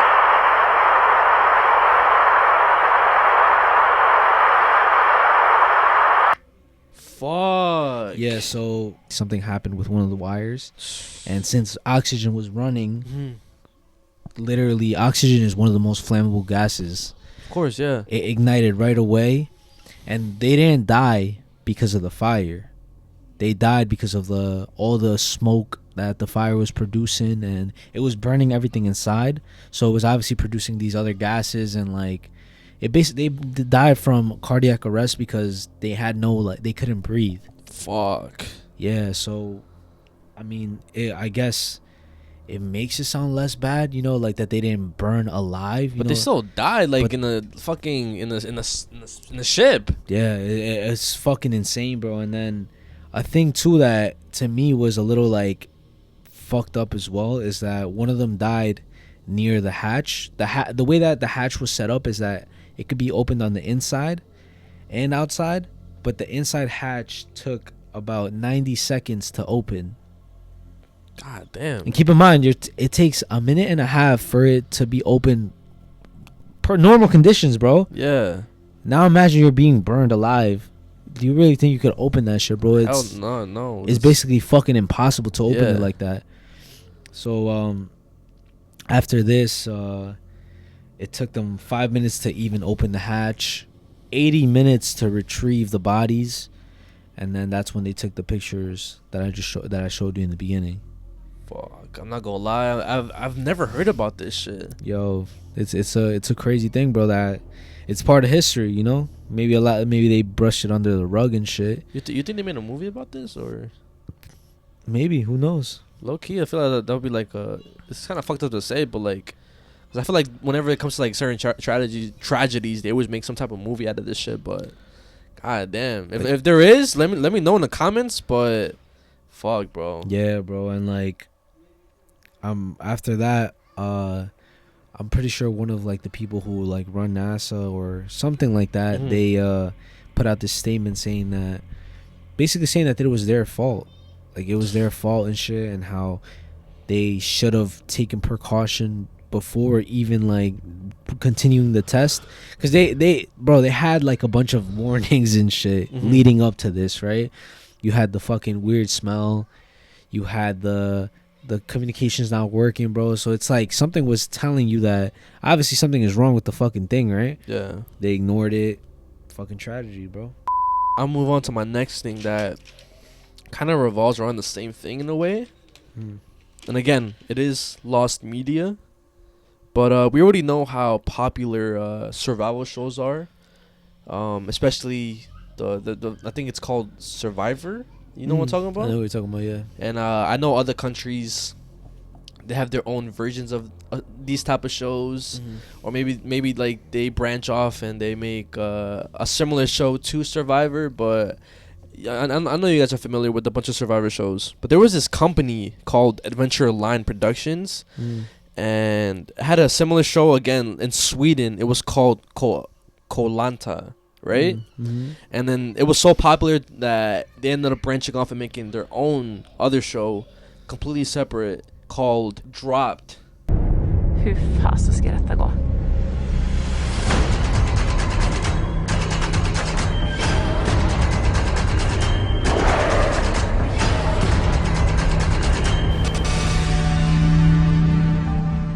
And now, the premise of this show, it followed 2 teams of 4.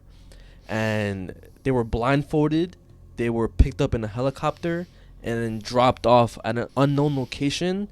And they basically had to find a way to find civilization, charge a dead phone, call for rescue, and then the first team to do that, they win. And then the losing team, they would have to vote off one of their teammates each week. So it's a weekly thing until like one team completely like finally wins or whatever, right? This one in particular dropped. they wanted to up it once more by having, instead of it being regular contestants, they would have famous athletes, famous French Olympians, right? But the show never aired, only because an incident that happened while the show was in production. On March 9th, 2015, they were filming their second episode. And in the first episode, you had one team already had one of their teammates eliminated. It was a French footballer. His name was Sylvain Wiltord. Yeah. And it was after like they obviously failed to complete whatever the task was. Yeah. He was sent off. He went back to Paris. They were shooting in La Rioja, Argentina, and everything was going smoothly. Everybody was blindfolded. They were excited to go on the helicopter. And one of the contestants, being an Olympian swimmer, Alain Bernard, he was supposed to be one of the first persons to get on the helicopter. But then he was told to get off the helicopter because his team was the first ones to get on the helicopter last episode. So it's only fair for the other team to go on first, right? Yeah. So the other team goes on first. It's only three contestants, being Florence Artud, Camille Muffad, and Alexis, along with a crew member and a pilot. So there's 5 in that helicopter. And then there was a second helicopter that was specifically made for the production team. 4 production workers and then a pilot. 5 people, right? So again, everything's going normal. They ascend, and then the people that are on the ground, like the other team, they hear the cheers of everybody like cheering them on, like yes, like go. And then out of nowhere you hear an explosion. So what the fuck? That the 2 helicopters ended up somehow colliding with each other, and they fell to the ground and they exploded. And it killed everybody that was in the helicopters, yes, including the 3 French Olympians. And the helicopters had like audio of this whole incident, but it was never released, and I don't think it's ever going to be released.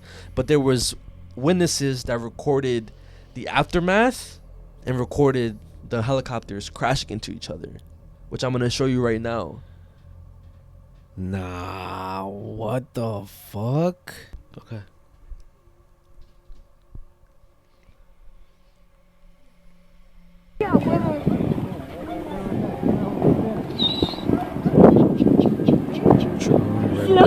Hell yeah.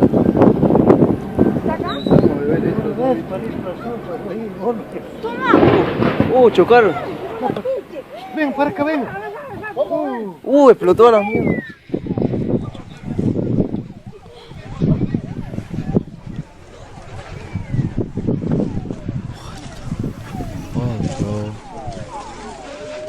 Se chupó. Bro, how did they?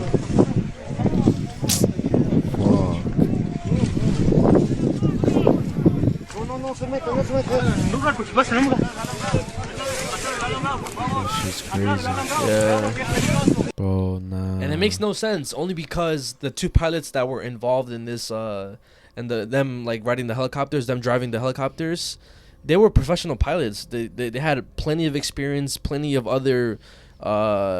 They've ridden helicopters so many times and they had no problem, so it makes no sense.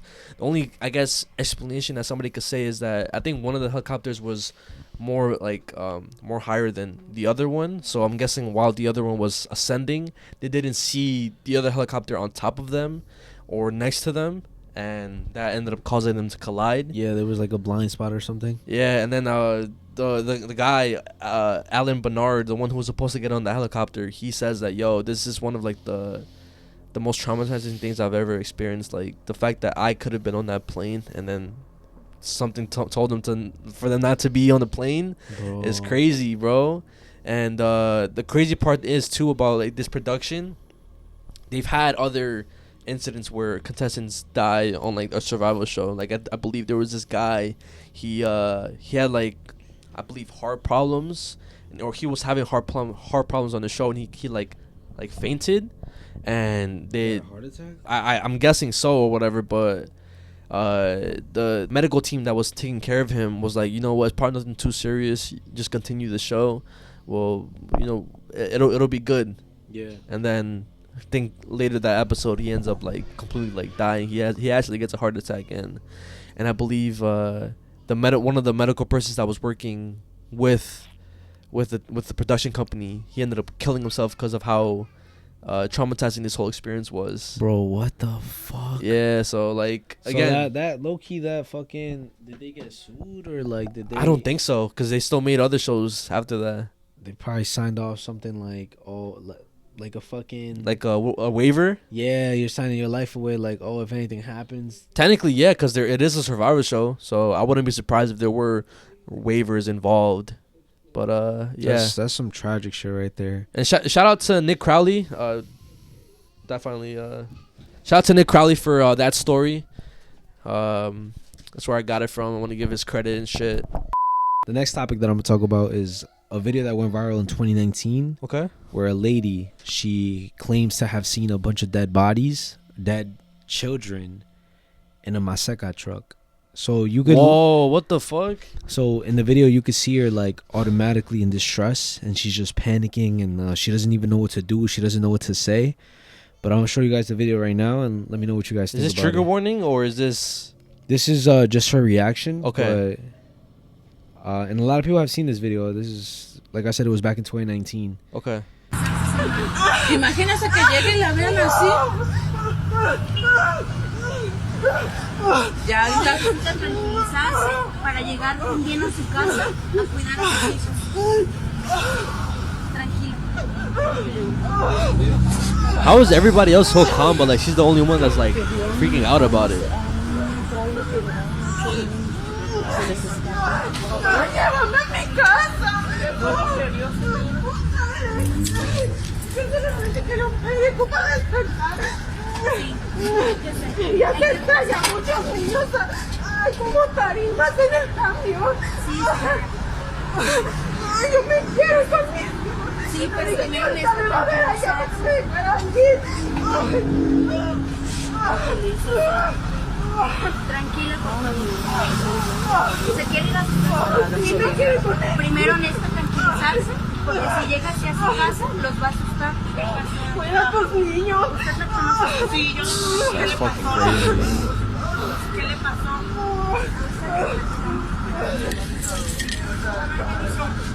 Sí, mire, ya ahorita le vamos a ayudar entre nosotros. Nos vamos. ¿Qué le pasó? Que había un trailer que traía muchos niños. A little explanation of what that video is, right? Mm-hmm. So that lady, she was a gas station worker. Okay. And her job was basically to fill up any truck, any car that came, and obviously do the service, fill up the tank. And then she came across this truck, and apparently it was quote unquote a Maseca truck. And if you're a Mexican, you know exactly what company that is. Someone that does a masa, it comes like in a white, like little bag. Oh, it's that one. Yeah. What the fuck? I was thinking about the fucking what's that little like Masapan, bro? Yeah, I thought you were talking about like that brand specifically. Oh, I know what you're talking about though. Yeah, I know what you're talking about. Yeah, that right there. Course. So basically, she came across a truck, a Maseca truck. Mm-hmm. And when she went around back trying to get to the area to fill up the tank, she saw a bunch of dead bodies, dead children to be specific, in the back.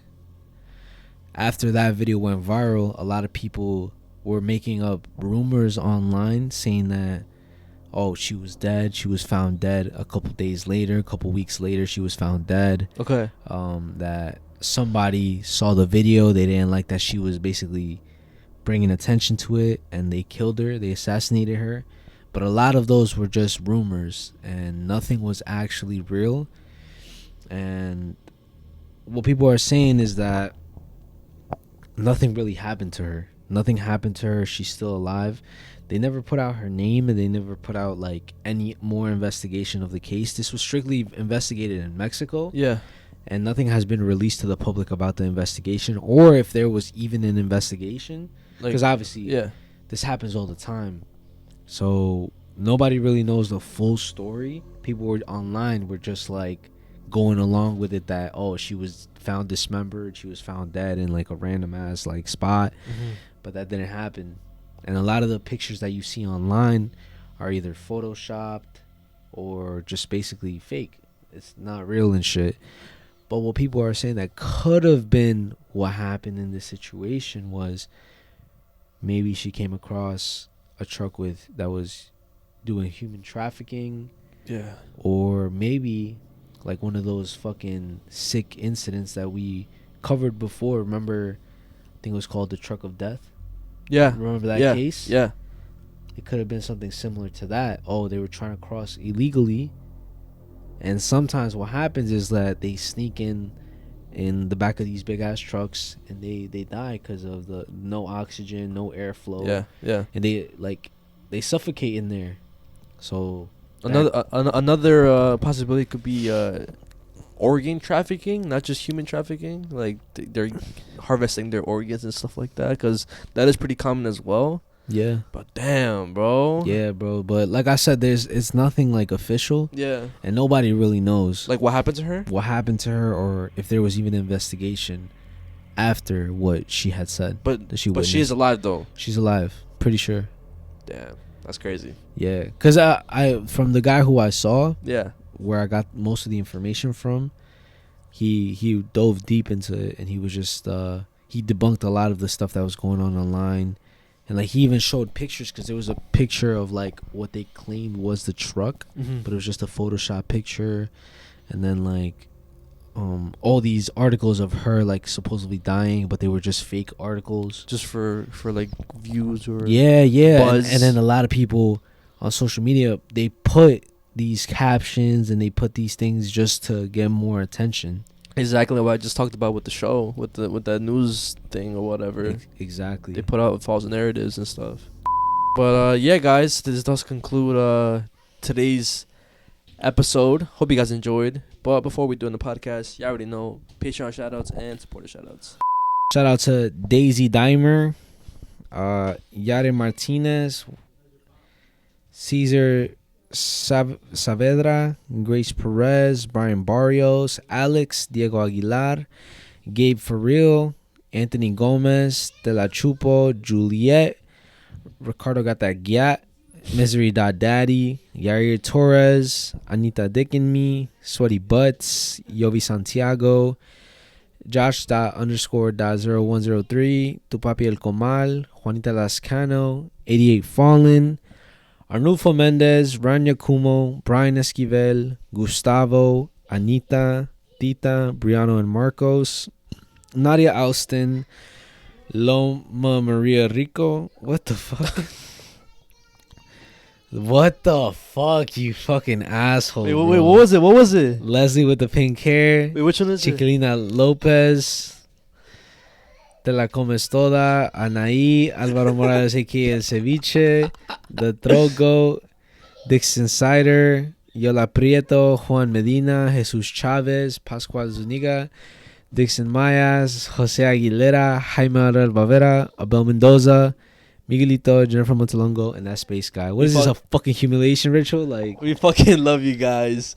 And I'm gonna just shout out the supporters by myself, like when I edit the video, because I don't want to drag this out, and like low-key we gotta get ready and shit. What's up, guys? Editor Messiah here, like I promised. Shout out to supporters on YouTube. Shout out to re-listen to this shit like 3 times already. Shout out to you, my boy. You a real one. Hopefully you re-listen to this one 3 times as well. Shout out to Yoselin Gutierrez _ first time checking your guys' channel and content, and I really enjoy how natural and raw these videos and conversations are. New sub, keep it up for real. So shout out to you. I'm glad that we're able to give those vibes off, because that's really what we want to make this shit as natural as possible. And yeah, I fucking love you. Welcome to the family. Shout out to Rain Talavera 340. Man, I love your podcast so much. I look forward to it every week.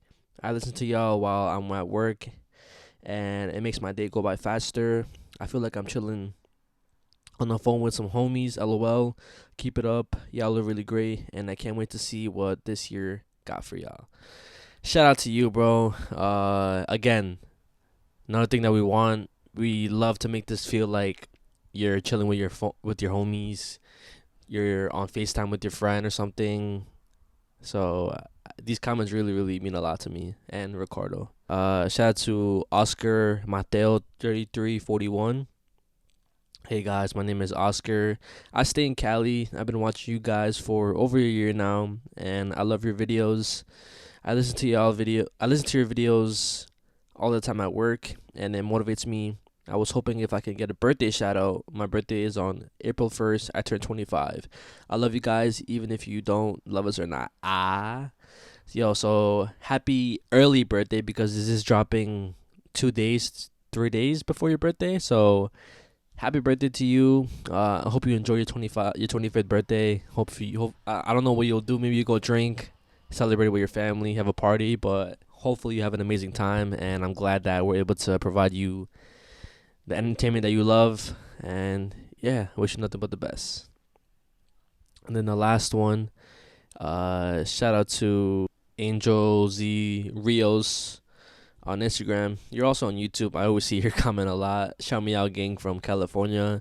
I'm the top commenter / yapper. Been watching since March 2023, but I binge watched all the episodes from the beginning, and I watched all of them. 2 years of weekly anticipation for new episodes. Shout out to you, my boy. I always see your comments, and I'm not gonna lie, you're like a hit or miss, bro, because high key you be rage baiting, and that should be mad funny but annoying sometimes. But yeah, I love that you've been supporting us for that long, and I hope you continue to support us for even longer, and continue to comment, rage bait, whatever you do, bro. But yeah, guys, hope you guys enjoyed. My hint for next episode is game show / and how it also ties into a cult. I don't know if you have any any like hints for next week. Actually, maybe I do, maybe I don't. No, not yet. I don't. Well, guys, hope you guys enjoyed. It's been your host, Messiah, aka George. It's your host, Ricardo, aka Ricardo. And guys, in this episode, there was a lot of bullshit that went on. But yeah, guys, see you guys next episode. And do not let this podcast go unnoticed.